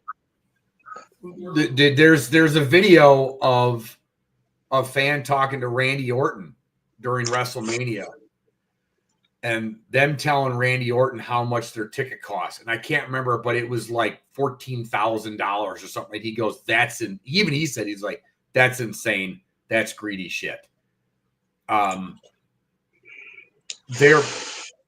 Their merchandise is getting way more expensive now. You could argue that's part of that's because of the tariffs, but part of it's not. Wrestling has always been a entertainment of the middle and low, the entertainment of the middle and lower classes. It's something that's kind of like baseball. It's a tradition passed down through families of, well, dad used to like my dad used to take me to go see the Crusher back in the 60s and 70s, and go see Flying Lanny Poff or whatever Macho Man's dad was. Yeah. And then my dad took me to go see Hogan and the Warrior, or I got to go watch Saturday Night's Main Event, or that's how we would watch that every whatever, and then it was, my dad took me to go see The Rock and Stone Cold, and then now for me, like my daughter, I took her to go see Cody Rhodes and and whatever. And when you start pricing like normal people out, like last year for SummerSlam, I had to empty out most of my savings for that experience. At that trip, hotel, tickets, merchandise. Now I paid extra to go to do an experience with like Cody and a bunch of other wrestlers. But dude, it was thousands. Yeah. And I think we're getting to a point in the world right now where people this year's I think I brought it up. We were talking about WrestleMania. It was the slowest selling WrestleMania since like WrestleMania like 16 or something, like something really bad.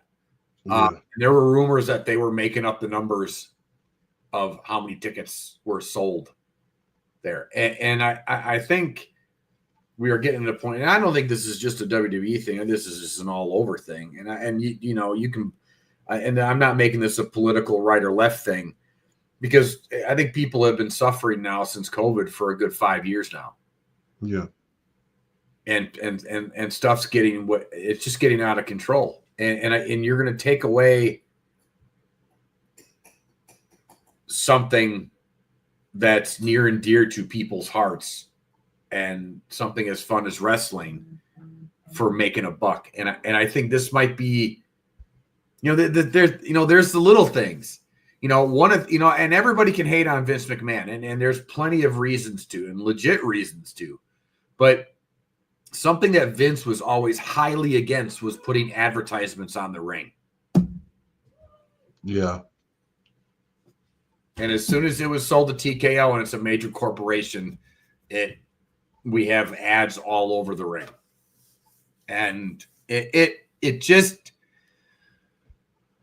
this is the problem, is when you corporatize something and you maximize, and I get trying to maximize profits. I mean, it's one of the most popular things going right now, but you got to do it within reason.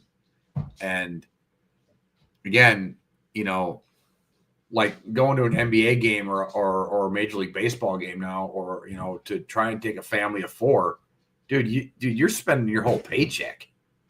Yeah. I think baseball is still pretty good about theirs. Yeah. I mean,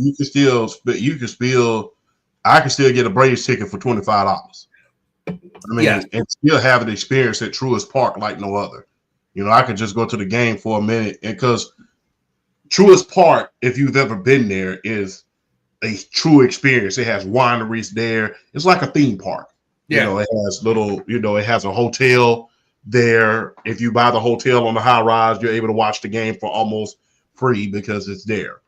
But yeah, I think baseball has done a great job of doing that, probably because there's so many games. They're like, okay, we're going to be able to make up the difference any damn way. It's 140 games, so you can afford to do. Yeah, but I remember as a kid skipping school when I was in high school and getting bleacher seats for $2. Yeah, I'm that old, and $25 is, depending on where you're sitting. Yeah, it's just, it is. But the thing is, it's still. I remember. Look, I'll never forget. To see Shaq, the lowest tickets to go see the Lakers, they boosted them up from $25 a ticket to $20 to $50 a ticket. Yeah, that's true. So I mean, it's about maximizing profits, and I get that, because you got to pay these guys salaries, and you got to worry about free agency. And look, I think another big reason why these football and basketball is because of these stadium prices. They want them to look like theme parks now. Yep. And then, you got to think about it. Sports are no longer about sports anymore when you go to these arenas. You're not just there to see sports. Some sports arena, it's damn near like a nightclub when you go in there. Dude, I took my daughter we went to SummerSlam. Part of the thing that we've been doing the last couple of years when we go to SummerSlam is we go to the local baseball game. And we went to 2 Guardians games, actually. The first night we sat and the Guardians. Who the hell are the Guardians? Yeah, the Cleveland baseball team. They changed. Right. I forgot they changed the name. My bad. Cleveland Indians. I mean, I'm trying to be politically correct here, but I didn't know who. No, that's my fault. I didn't know who the hell you were talking about. Either. Like who the hell are the Guardians? It was like you mean. And then you said Cleveland. I said, they changed the name. I was like, they used to be the Cleveland. They used to be the Cleveland. You know what? So yeah okay. So we went there and we went there on Friday night and we sat and watched the game, but then we went to another game on Sunday, and we spent more time. They have like a kids zone and they get their faces painted and they can run this. Like they have a little concert going on with stuff. It's like and we did that during the game. We didn't even watch the game, and it's just different. Yeah, it's more like an experience. Going to a game now is kind of like an experience. Now, they don't do that at the Falcons game. It's still like a game, unless you sit in a certain section. You know, if you sit in the Falcons super fan section. But when you go to the Atlanta Hawks game, it's kind of like walking. It's kind of like the club now. You know, they got the courtside seats with the bottle services there. They got little signs there, all that stuff, and it's crazy. I remember when my homegirl, she showed me, she sent me a picture. She was like, hey, when you came up to Atlanta, did you do this? I'm like, do what? She's like, oh yeah, they bring it's like bottle service up in the. I was like, how you gonna have bottle service during the damn game?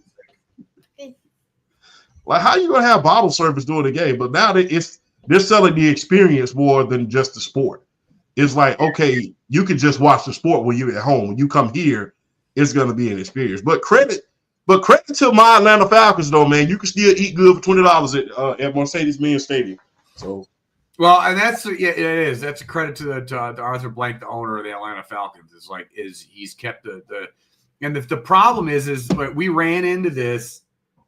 Part of the reason why these places are like theme parks now is because fans started to stay home originally.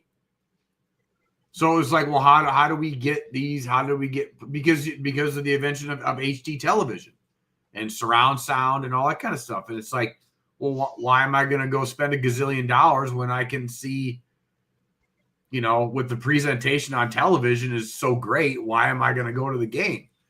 And then so it's like, but now we've gotten to the point where they've turned these places into theme parks.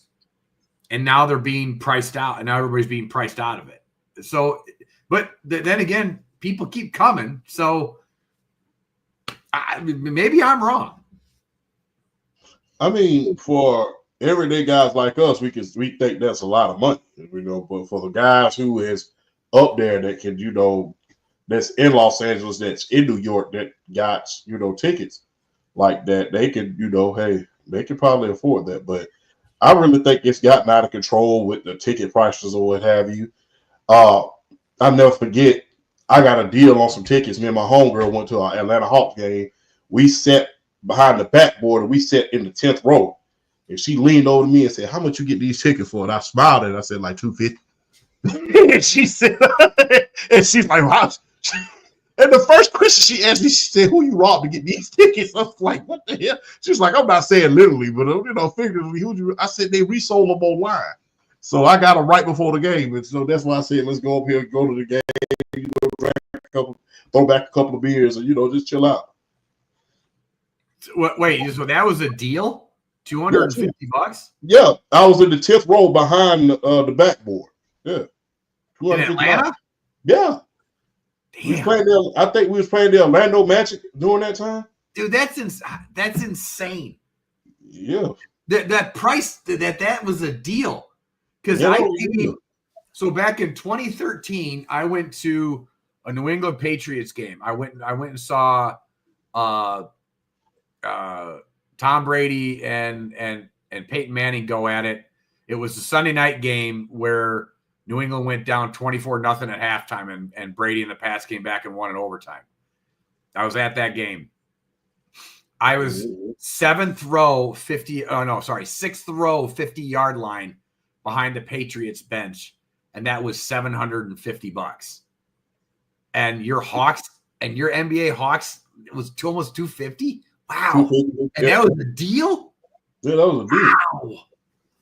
250. I think it was no, it was 250. 250 a piece for the seats. We was sitting right. We was in the 10th row, right behind the backboard. Dude, I sat almost courtside at a Celtics game, same time period, for like $350. Wow. Man, stuff's expensive. Holy cow, this stuff's expensive. Yes, indeed. BRF, what says you, brother? Well, like I said, I really haven't been like getting games in a while. I think the last game I went to, it was like a long time ago. Like I put it to you like this: last game of any kind I've been to, the Braves were still in Turner. So it's been a minute since I've been to one. but I'll say this though, like, yeah, like you were talking about the concessions with Arthur Blank. Shout out to them for them still, for their food being like affordable, that you can have a good time. But yeah, like as far as like the WWE, yeah, they are getting a little outrageous. They are getting outrageous because I mean that, like, not just the reports, like as far as WrestleMania, like they were worried they weren't going to be able to like really sell as many tickets as they wanted to because of the pricing. And I mean, I get it. It's the times, and things change and all that. But even still, like, I feel like ultimately at the end of the day, yeah, you're gonna have your sponsors, you have your people that you're really gonna try to attract and all that. But at the end of the day, and celebrities and stuff like that. But at the end of the day, it's still about the casual fan the fan who watches every week, who keeps up with the product, who follows what's going on and who enjoys what's going on. And you still have to cater to those, the blue collar folk, the ones that don't necessarily the ones that ain't necessarily got thousands and thousands and thousands of dollars in the bank to go and just blow on a pair of tickets and backstage and all this other stuff. So yeah, I think sports in general, not just the WWE, I think sports in general is starting to really it's definitely like getting out of control. That's why you have to kind of give props to it, like Arthur Blank or other organizations who concessions might still be affordable, because it's one of those where it's like, okay, yeah, you're spending this money to come to the games and all that. The least we can do for you is while you're there to enjoy yourself. That's one of the main reasons why, even though I haven't been to a game at the Benz, I want to go. I definitely want to go. But ticket prices as a whole in sports, not just WWE, is all kind of getting a little out of control. I think WWE is kind of like at the head of that, just because of it's like they're capitalizing on this boom period that wrestling's hit, but it's like you don't want to alienate, your fans who, they just want to come out to a show. They might only get to go out to one all year, and it just so happens to be in their town, and they just want to go and enjoy themselves and have a good time. So yeah, sports in general is kind of getting crazy, but yeah, the WWE is kind of at the forefront of that right now. Yeah. I'll let y'all cook on this one real quick. What are your thoughts on the recent releases, and who do you think can bounce back from this release? I'll let y'all cook on this because I know y'all finna kill it. Looking at the releases off the bat, the first name that comes to mind as someone who's going to go somewhere and really wreck shop is Shayna Baszler. Shayna Baszler is the first one that comes to mind. She can go anywhere and really just kind of make a name for herself and carve something out, because I feel like Shayna Baszler really, they could have did a lot more with her. But this is what I'll say though.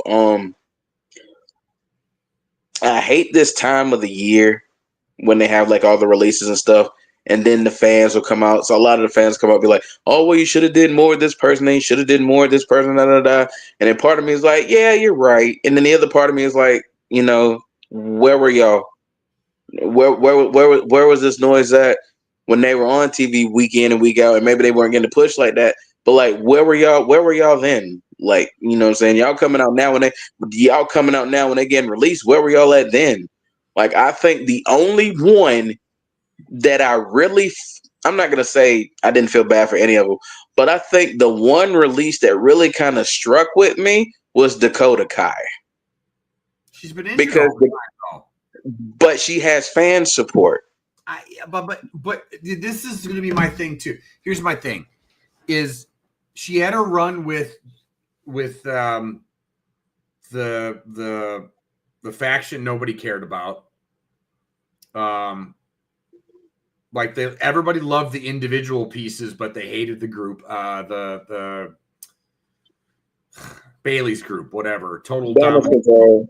The damage control. Like, I don't know what kind of damage they were controlling, but it was terrible. And if I put it this way, all the women that they released, just go watch NXT, and they have all those women coming up. You got to make room somewhere. I mean, just look at Stephanie Vicar. Like, just her in general. We're like, it just, there's not enough show space to have all those, not even, I would even call them mid-carders. Like, I forgot Shayna Baszler was still with the WWE. Which, by the way, I was at her where she got the rub versus Ronda Rousey. I'll tell you this, she had no momentum winning that match. But when I was there in Detroit during SummerSlam when that match, that was the bathroom match where everybody got up and went to the bathroom. Well, I mean, she had no momentum for that match because nobody cared about Ronda Rousey enough to see a Shayna Baszler, and then she gets that win. It's like, oh man, yeah, now she might do something. Nobody liked Ronda Rousey enough to care. Nope, no, they didn't. And the problem is right now they have so much talent underneath these girls. It's just, I don't know. I'm a little surprised by Braun Strowman. He's a monster that you could use to put a guy over real easily. But then again, they have a guy that's what Sheamus is now.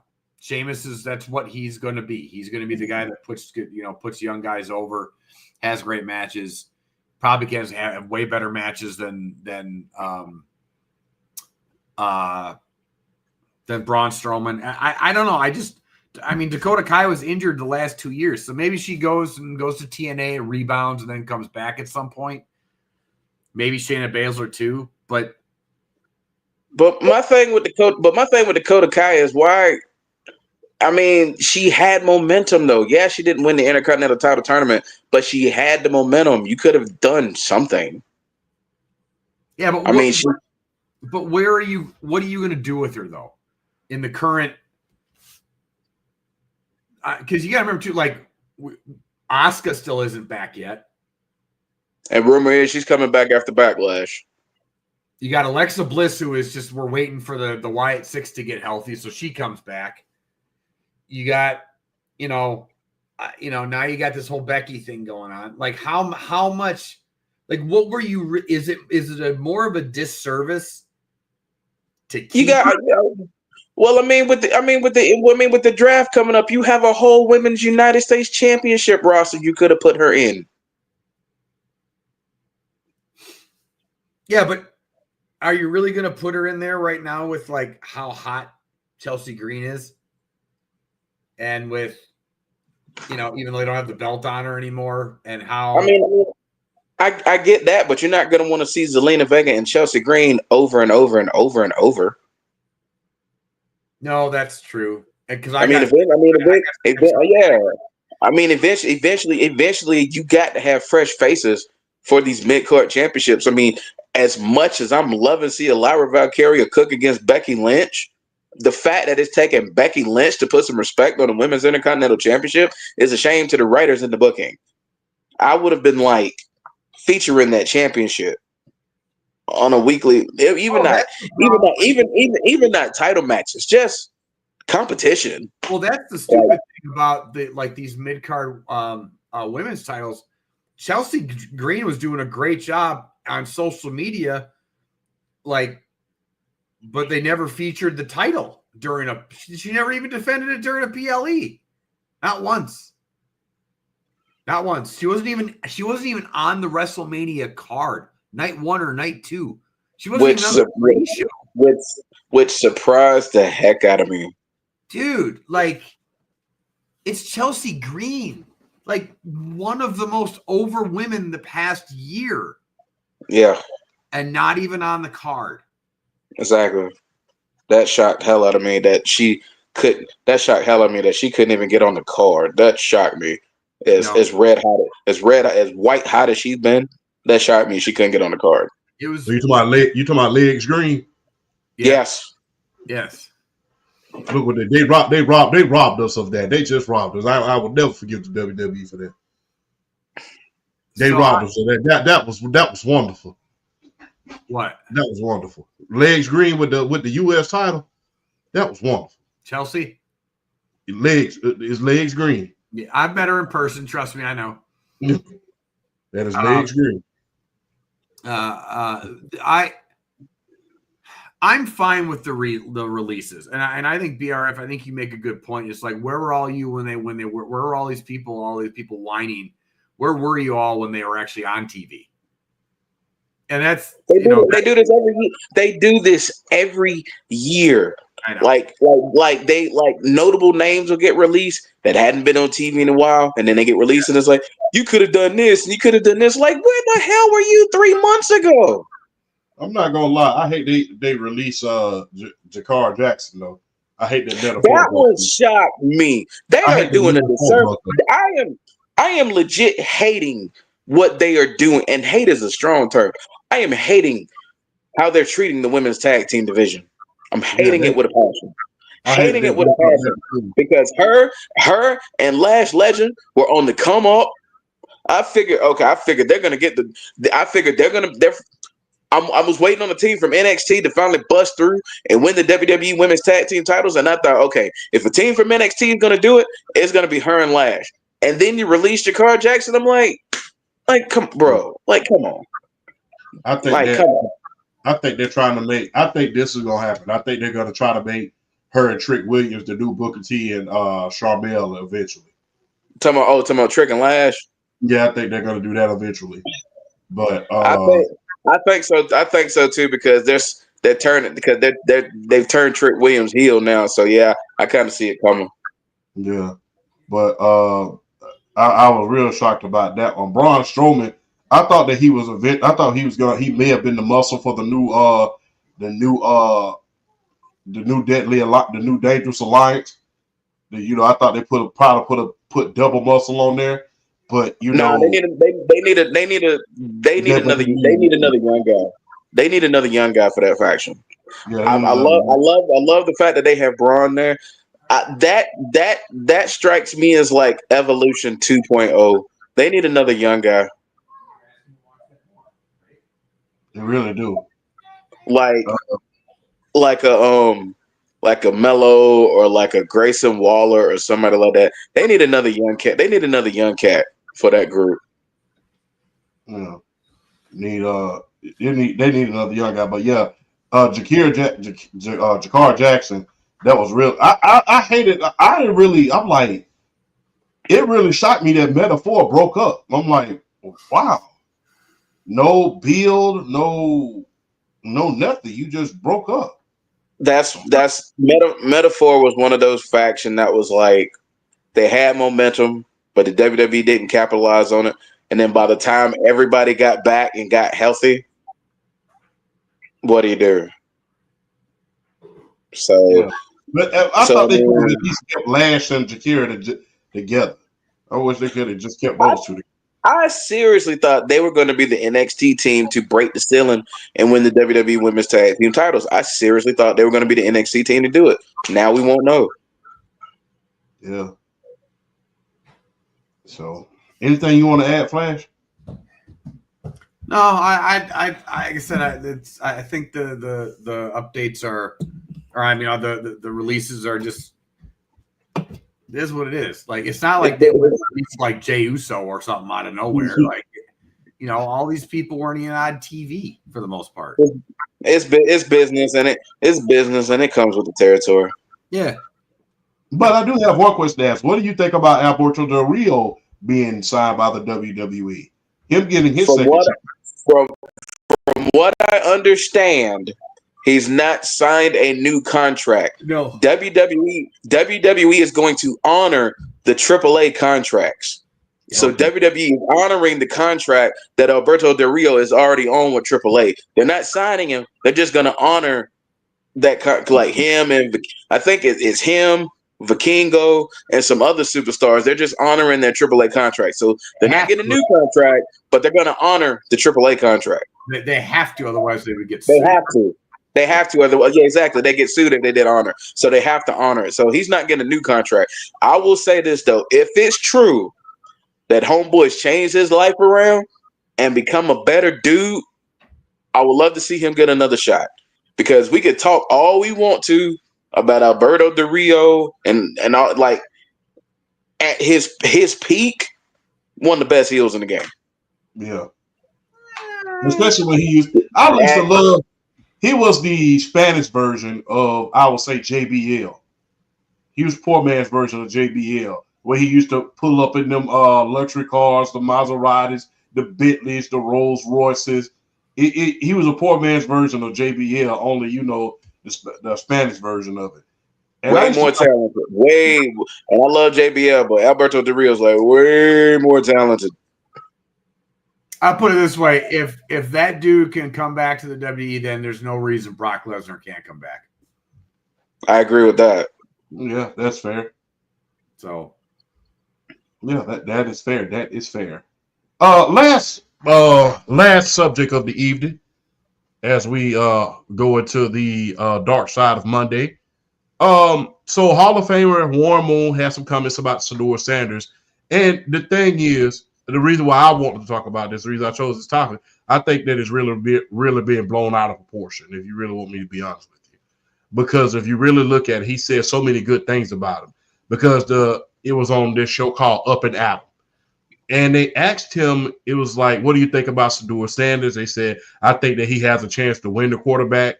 I think he has a chance to win the starting role. They asked him, hey, do you think that he can beat any of these quarterbacks out? He said, I think that if he goes in and he has the right mindset, he can win and, put this team in a better position to win. They asked him, because remember, rumors were swirling around about the Canadian Football League, the Toronto Argonauts in particular, one of their most popular teams, trying to claim to watch the Shedeur Sanders. And he said, no, I don't think he should go to the Toronto Argonauts. I think he's right where he needs to be. I think he's a pro football player, and I think he needs to be there. And I think he's going to do a hell of a job at Cleveland. And he said so many glowing things about him and how he was shocked that he dropped so low. Now, here's where it gets kind of funky because everybody hones in on one. He said, what do you think that he needs to do if you could give him any advice? He said, go in there, keep your head down. He said, go in there, keep your head down. And he said, when you think about, and they asked him what he thought about, because Warren Moon's son he plays football. He said, what do you think about, your son who's going to be compared to you later on? He said, yeah, quarterback is very, very different from cornerback. You can't act like a cornerback and be quarterback. Nope. Quarterback is a humbling position, and you have to be humble. You have to be respectful, and you have to gain the trust of those guys in the locker room. And I think he's going to learn that. That's the part where people hone in on. They said that quarterback is what's the problem with that? Nothing. I'm looking over the quotes that he said, and in no way is any of that controversial at all. I'm not disagreeing with you, but there was a lot of guys. Look, I posted the video and I spoke about it, and I got flack for it. It's like Joy Taylor, which, by the way, I'm gonna say this right now. I've been meaning to make a TikTok video about her talking about how NFL evaluators don't know how to evaluate the quarterback. Why the fuck is that meme of a joke of a person in general have any kind of sports opinion on this whatsoever? Any. Most of the quarterbacks right now that are starting in the NFL are first-round draft picks. So let's just stop. The whole, Tom Brady, Joe Montana, blah, blah, blah, 6th round, 3rd round, those are anomalies. Most successful quarterbacks in this league are first-round draft picks. So let's just get that out of the way. Like, yes, there are big misses. Of course there are. But to sit here and to say that the way that he acted in these interviews, if those reports are true, dude, if somebody walked into my office and you and acted the way he did, I would have been tempted to slap the shit out of him. He acted like a fool, walking in there, FaceTiming with his friends in the middle of an interview, like wearing the headphones, blasting music, and then somebody asks, well, what would you do in this situation? Blah, watch the tape, brah. Like, dude. Now, reportedly, let me push back on that. Reportedly, it wasn't the fact that he came in and did any of that. Brian Daboll, it's kind of like, let me equivocate this to something. It's kind of like when a teacher puts a math problem on the board. Yeah. And it's your job to find the mistakes that are on that board. He didn't find all the mistakes that were in that package in that install. And you're not supposed to. No, but he was given it pre-interview. Yeah. And he wasn't, from what my understanding was, is he was given it pre-interview, and he didn't study at all. Like, he didn't do any of it. Yeah, and the way they was trying to make it seem like he didn't get all the packages right, and he kind of like, well, wait a minute, why did I catch that? But, Daboll kind of called him out behind it. The thing is this. Here's the problem, and I hate to interrupt your segment, Flash. I apologize, but I have to say this because I'm going to be very, very honest. I'm going to put my face in this camera. When Tecmo Bowl was out, you thought guys was running to pick Bo Jackson. I had grown men literally in my family, literally arguing in order to pick the Houston Oilers when I was a child. No, because there was only three. Randall Cunningham, Warren Moon, Doug Williams. There was only three. So the fact that, and the thing is, you have to consider how Warren conducted himself when he was in the league. They said this on A Football Life. They said it on The Football Life. If you don't believe me, go back and see it. Warren couldn't be seen out having a beer. He had to have the perfect home life. He had to be stoic in front of the media. He couldn't be flashy. He had to not own 5 or 6 Mercedes-Benz. He had to be that way. Him and Doug Williams. Remember, during Doug Williams' process, they said the reason why Coach, what's the damn coach? Coach McKay from USC, legendary. The reason why they said that he loved Doug Williams, he said, because I love Doug Williams because he knows what he wants in life. He's a gentleman to the core. He comes in the locker room. He shows respect. He shows everything that he has. He doesn't own 5 or 6 Mercedes-Benz. He has his college degree. He's going to go back. He wants to get his doctorate. He wants to coach. He conducts himself like a coach. And the thing is this. Of course, Warren Moon is going to say that. Yeah. Of course, Warren Moon. And he's just what? Yeah. Of course, Warren. It's kind of like me asking my dad, "Hey, Dad, how do I should do?" He said, It's kind of like me asking my dad for advice. Of course, he's going to give you the old school answer. How can you expect anything else? Well, and the other thing that I have is this: why are you giving a guy so much flack that opened the doors? Without Warren Moon, none of these guys would be here. And on top of that, I think the world has forgotten who was Cam Newton's advisor when he first came into the darn league, him and Russell Wilson. I'll wait. It was Warren Moon. So, of course, Warren Moon is going to approach everything with old school values. Of course, Warren Moon is going to say, hey, be humble in that locker room. Don't be too flashy. Don't act like a quarterback. He's old school to the core. And look, here's the other thing, too. Like, Look, there aren't a lot of quarterbacks that have gotten away with the flashy attitude. Like we can think of one, the main one, Joe Namath.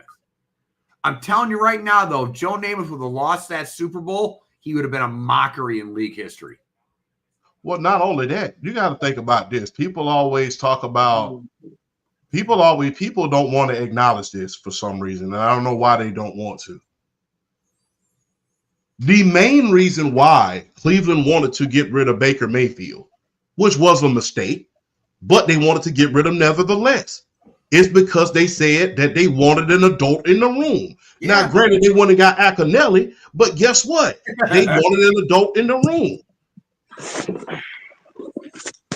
So that's the thing. They wanted a more guy who was more stoic, who was more calm, who didn't go around doing all the WhatsApps and all of that other stuff, who didn't want to be involved in his next commercial. There was rumors that Baker was more focused on his next commercial rather than, being his mind being on football.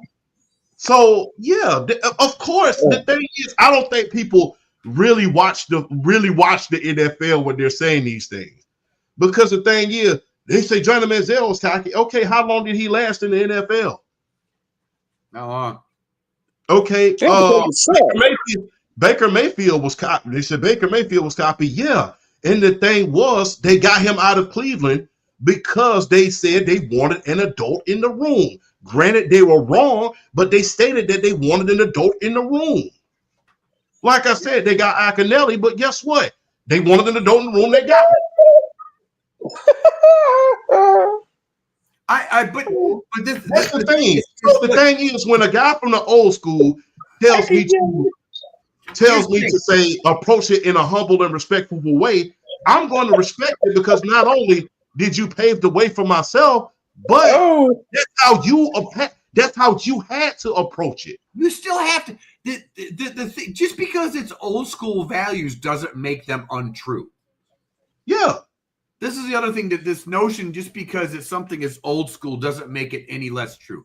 That advice is good forever. That's not just well, man, you just this new age blah blah. Like, no. Again, if the reports are true, I don't care who. If somebody would have walked through my office and walked into my office for an interview and acted that way and that disrespectful, it would have been taking everything in me not to slap him. Because some of the stuff he was supposedly doing was supposedly doing. Again, I don't want, but if somebody acted that way, like, I'm surprised he got drafted at all. If it was that bad. I mean, there are reports that this is like one of the worst interviews ever. And so when Warren Moon, who is, honestly, if he wins one ring with his career in Canada and everything else and the NFL, is a top 10 quarterback at the very least with just one ring, is saying, you know what, why don't you just put your head down, humble your shit, and just get your shit together, and you can probably win this job and turn around, and be whatever. It's like when Tony Dungy was mentoring Michael Vick when he got out of prison and went to Philly. And I remember I forgot what team that Vick was originally going to sign with, and Tony Dungy went, "No, you're not. You're going to go sign, and you're going to be a backup, and you're going to learn how to play football, and you're going to keep your mouth shut, and you're going to sit there, and you're going to humble your ass, and whatever." Like, that's good advice. Like, to be humbled in life is a good thing if you take it the right way. And look, I don't want the kid not to succeed. I want him to succeed, especially if you turn around that franchise, and if you win a Super Bowl in Cleveland, you will be amazing. God. Like, you will surpass what LeBron did. If you win a ring with the Cleveland Browns, you will surpass what LeBron did with the Cavs. Make no mistake, that city is a Brown city. Yes. He has the opportunity to do something stupidly special. So when Warren Moon, one of the all-time greats, again, comes and says, put your head down, humble yourself, young man, and because you got what it takes, you should probably shut up and listen. Exactly. It's Warren. I hate to say it like this because you know I don't like it's Warren fucking Moon. Yeah, it's Warren fucking Moon. It's Warren Moon. If Warren, it's Warren Moon. This is not one of these fugazi backups that didn't do anything in this league and telling you to just be home. If Boomer Esiason would have told me that, I'd have ignored his behind. If Boomer Esiason would have told me that, I would have ignored him. That's just the thing. But it's Warren Moon, a guy who paved the way so that black quarterbacks can be in the league. The only black quarterback in the Pro Football Hall of Fame. So guess what? If anybody can tell you, the thing is, what did I tell y'all last week? I remember saying this on Sports PSP podcast. Shout out Sports PSP, by the way. Not just that. Let's go back to PSP's thing. Remember, Warren Moon gave Cam Ward his number, unretired it. Yeah. So if there's anybody who you should take that advice from, it's Warren Moon, because you got to be one hell of a humble guy in order to say, hey, I'm going to unretire my number. I was the master of the run and shoot offense for this franchise from the time it was in the 70s when I didn't have anything to the time it eventually moved to Tennessee. I'm going to unretire the number. Guess what? That's humbling. That's an act of humility. Yeah.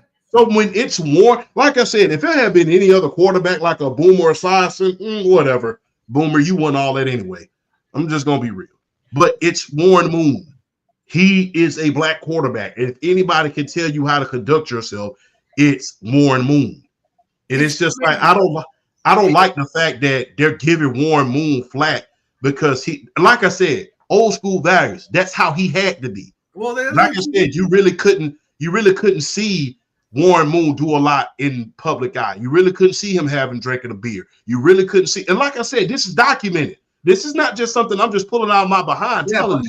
No, this you're right. is, But I don't even think, and pardon me if I'm wrong, but I don't even think that's a race thing, because a lot of people hated what Joe Namath did and was doing. Yeah. A lot of people hate it. The quarterback position is not meant to be flashy.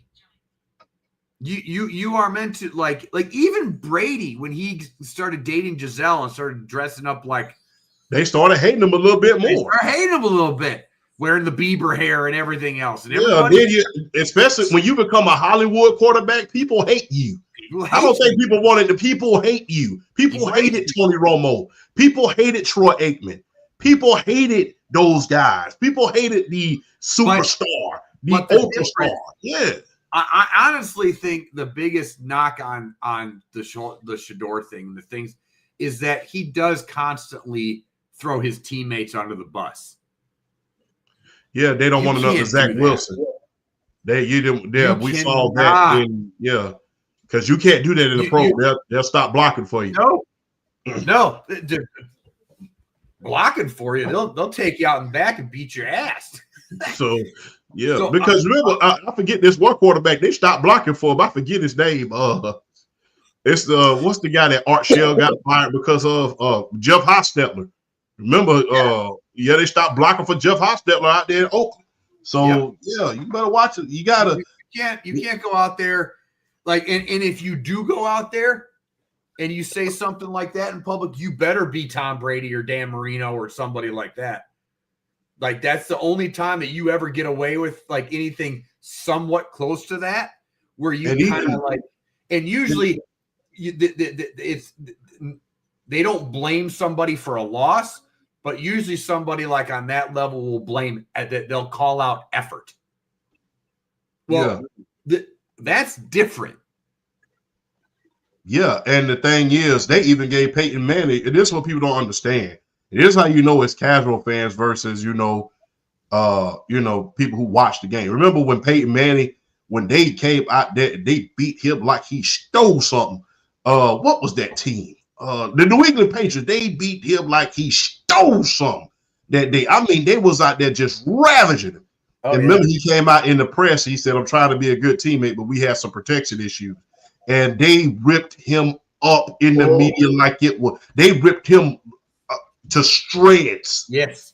And honestly, I mean, that's gonna happen. But the thing is, back to the Warren Moon situation. Look, he gave the young man sound advice. He said how much he wants him to succeed. I don't know why people so much hone in on the being humble part. You know, be humble by saying quarterback is a humble position. The reason why he's saying that is because that position will humble you. Yeah, it will. Yes, it will. I mean, look what happened to Zach Wilson. Look what happened to Baker Mayfield. Look what happened to John. Look at all of these so-called cocky quarterbacks that we talk about. Look what happened to those guys. They got mashed when they first came into the league. Yeah. I mean, and the funny thing about they say, well, Aaron Rodgers when Aaron Rodgers was arrogant. Look at where he is now. Oh, you know, and not only that, he dropped in the draft. If it wasn't for a team like Green Bay taking a chance on him, he probably would have dropped even further. And he dropped in the draft because he was an arrogant little shit. I'm not joking. Like when they did the documentary, when he got to Green Bay, he was running. Everybody hated him. And I'm not talking about the fans. The locker room did. For real? I didn't know that. Oh, yeah. Like he was there running his mouth at first. And like they did what's the documentary that kind of went over like Rodgers getting there and Favre's last couple of years in Green Bay. And they talked about it, how Rodgers at first, like he walked in with a chip on his shoulder. And, you know, it's just good, but you also got to humble yourself a little bit. You're walking in there, and that's Brett Favre's team. That's Brett Favre, 3-time MVP, Super Bowl winner, blah, blah, blah. Like, you know. The same way kind of like Steve Young did when he first got to the 49ers. Yeah, chill out, dude. Like, you haven't done anything yet. You're just some greasy-haired kid that came from California. Like, calm down.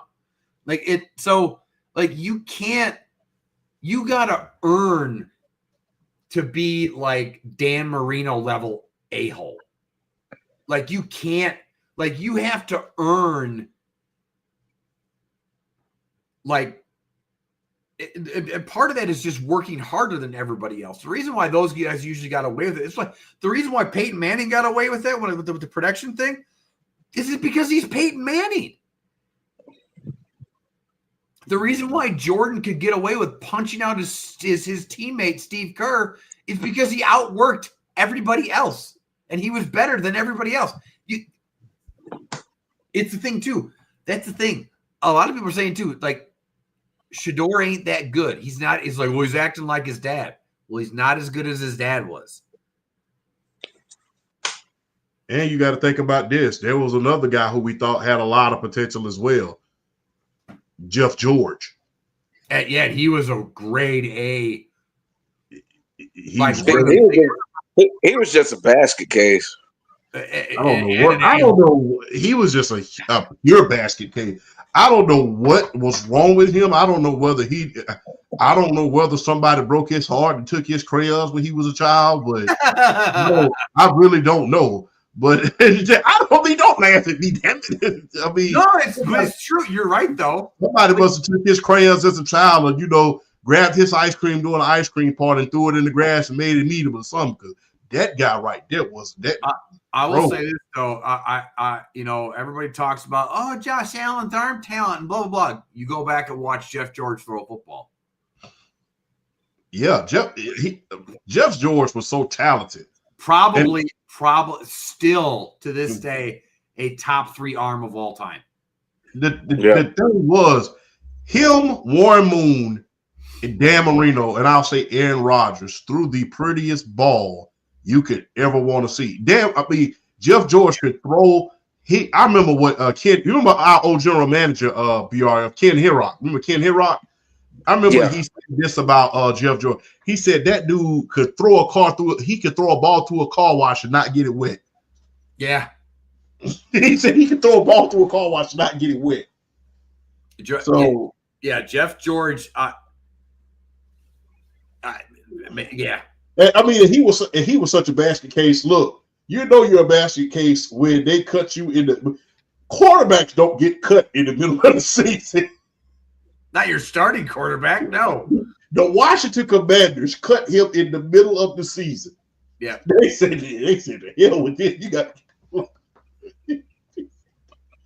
they cut him in the middle of the season. He was such a man. Hey, look at BRF. They cut him in the middle of the season. I mean, that's bad because you know that those Washington teams were not that good, and the fact that they still cut you mid-season just lets In me the know middle how of the crazy you were. season, but yeah, man, look, if somebody like if somebody like Boomer Esiason, one of those run of the mill guys, say something to me, I'm kind of ignoring it and taking it with a grain of salt. But if a guy who in Warren Moon, who arguably, I would say had the hardest road in order to get to the NFL and be an NFL Hall of Famer, is giving me advice like that. And the thing is about Warren Moon, you talk about injustice. The biggest injustice in the NFL is Warren Moon didn't get drafted. He didn't even get drafted. He didn't even get drafted. He had to go to Canada in order to play football. So that was the biggest injustice and the biggest cheat, arguably, in league history. And he's telling you how to conduct yourself, and the only thing that people can harp on is, well, he told him to be humble. What about the other about 18 paragraphs that he told him and how he spoke glowingly about him? That's the problem that I have. But BRF, what says you, bro? I mean, y'all actually just really hit all the nails on the head. To be honest with you, like I don't have a problem with what he said. I mean, now I'll say this though. There aren't as many stigmas as there used to be as far as like being a black quarterback in the National Football League, because whether people want to admit it or not, there were always stigmas, and they're going away. They're definitely going away because you see how many of them are like in the league now. So they're still, some are still there, but they're going away. But at the same time, it's like I'm Warren. Yeah, I'm sorry, Warren. If Warren Moon is giving me some advice, I'm sitting down. I'm like, I got a notepad, I got a pen. I'm taking like every possible note I can if I'm a quarterback at the next level. And I got a Warren Moon trying to talk to me and tell me like pointers as far as like how I should act, what I should do. Is I don't have a problem with anything Warren Moon said, and I don't and I don't see why people. Well, I kind of get why people are kind of harking on the humility thing, but even still, it's like he really has no room to get upset as far as like somebody saying you need to kind of maintain your humility, especially after all the interview reports and everything after the NFL draft. Like, if that's true, then goodness gracious, I mean, you need to be. If that's true, you need to be listening to this. You need to be listening to that. You need to be taking it in, absorbing it. You need to be a sponge when it comes to stuff like this, because I mean, it's going to. I mean, advice like that is going to get you really far if you soak it in and take it with you one day at a time, a play at a time, a game at a time, and really too many. I feel like too many quarterbacks have failed with the me better than everyone else attitude for you to take that in here with you and just think you're going to be above it and you think you're just going to succeed just because you're not, because it's the NFL. You're playing with a bunch of men. You're not playing with little boys anymore. You're playing with men, and all these men got families. They try to take care of their families. They putting food on the table. They getting paid. They ain't got time.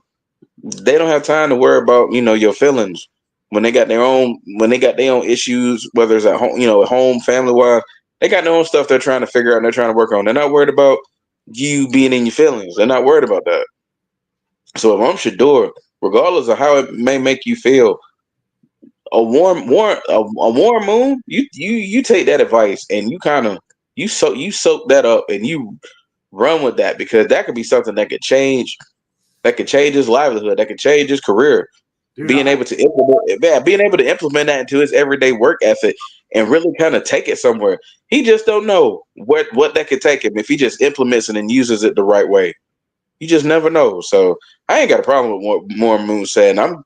And honestly, it usually takes the players like him to really come out and voice their opinions to get it through some of these guys.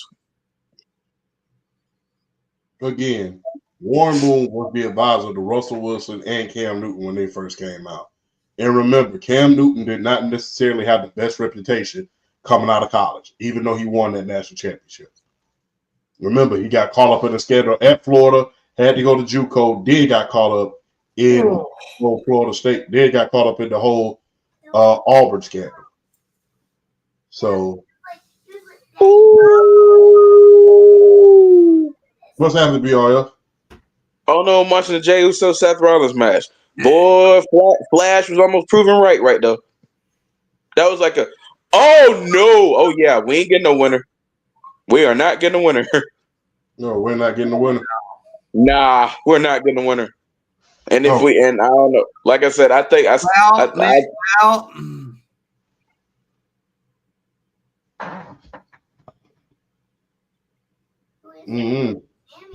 Yeah. I think we're getting Sammy and Braun at Backlash. I'm down for this. What's Backlash? Next pay-per-view, honey. But yeah, I don't think there's anything wrong with what Warren Moon said, and I think people are trying to blow it out of proportion. Like I said, it's kind of like you being in an argument with somebody, you tell them all right, and you telling them all the right things or whatever, but they want to focus on, well, you said something that I did was stupid. What about everything else I just told you? This is a really good match. It is a really good match. So it's just that's the problem that I have with the whole situation. It's like, I agree with you, John. I mean, it's all just, I don't know. It's all overblown. It's all overblown. It is overblown. Like again, I just am baffled when somebody like Warren Moon speaks that there's pushback. It's like when Brady spoke about how the quarterbacks these days aren't, this or that. And it's like, dude, that's the GOAT talking. And everybody's all mad about it. It's like, I mean, it's the GOAT. Yeah, it's the GOAT. Like, it's the GOAT. Yeah. Don't tell me they're really gonna do this. Dude, no way. Oh, they're really gonna do this, bro. Are they really gonna do this now? Yeah, you have to put the title on Seth for this faction. But that does. Unless but I don't want there to be cheating. No, ain't no way. No. Oh, there we go. Yep. I gotta say, you're gonna see Roman or there you go. There we go. There we go. Yeah, you can run into this chair if you want to. And there it goes. And there go. Ah, there you go. But is it no DQ or no? Daddy, I'm asking a question. What? Is CM Punk trying to get the the belt or no? He's just trying to beat the snot out of him. He doesn't like Seth Rollins with a passion. Why isn't he trying to defeat Jey Uso? Hey guys, we're gonna end the stream, all right? Okay. All right. I thought it was Jey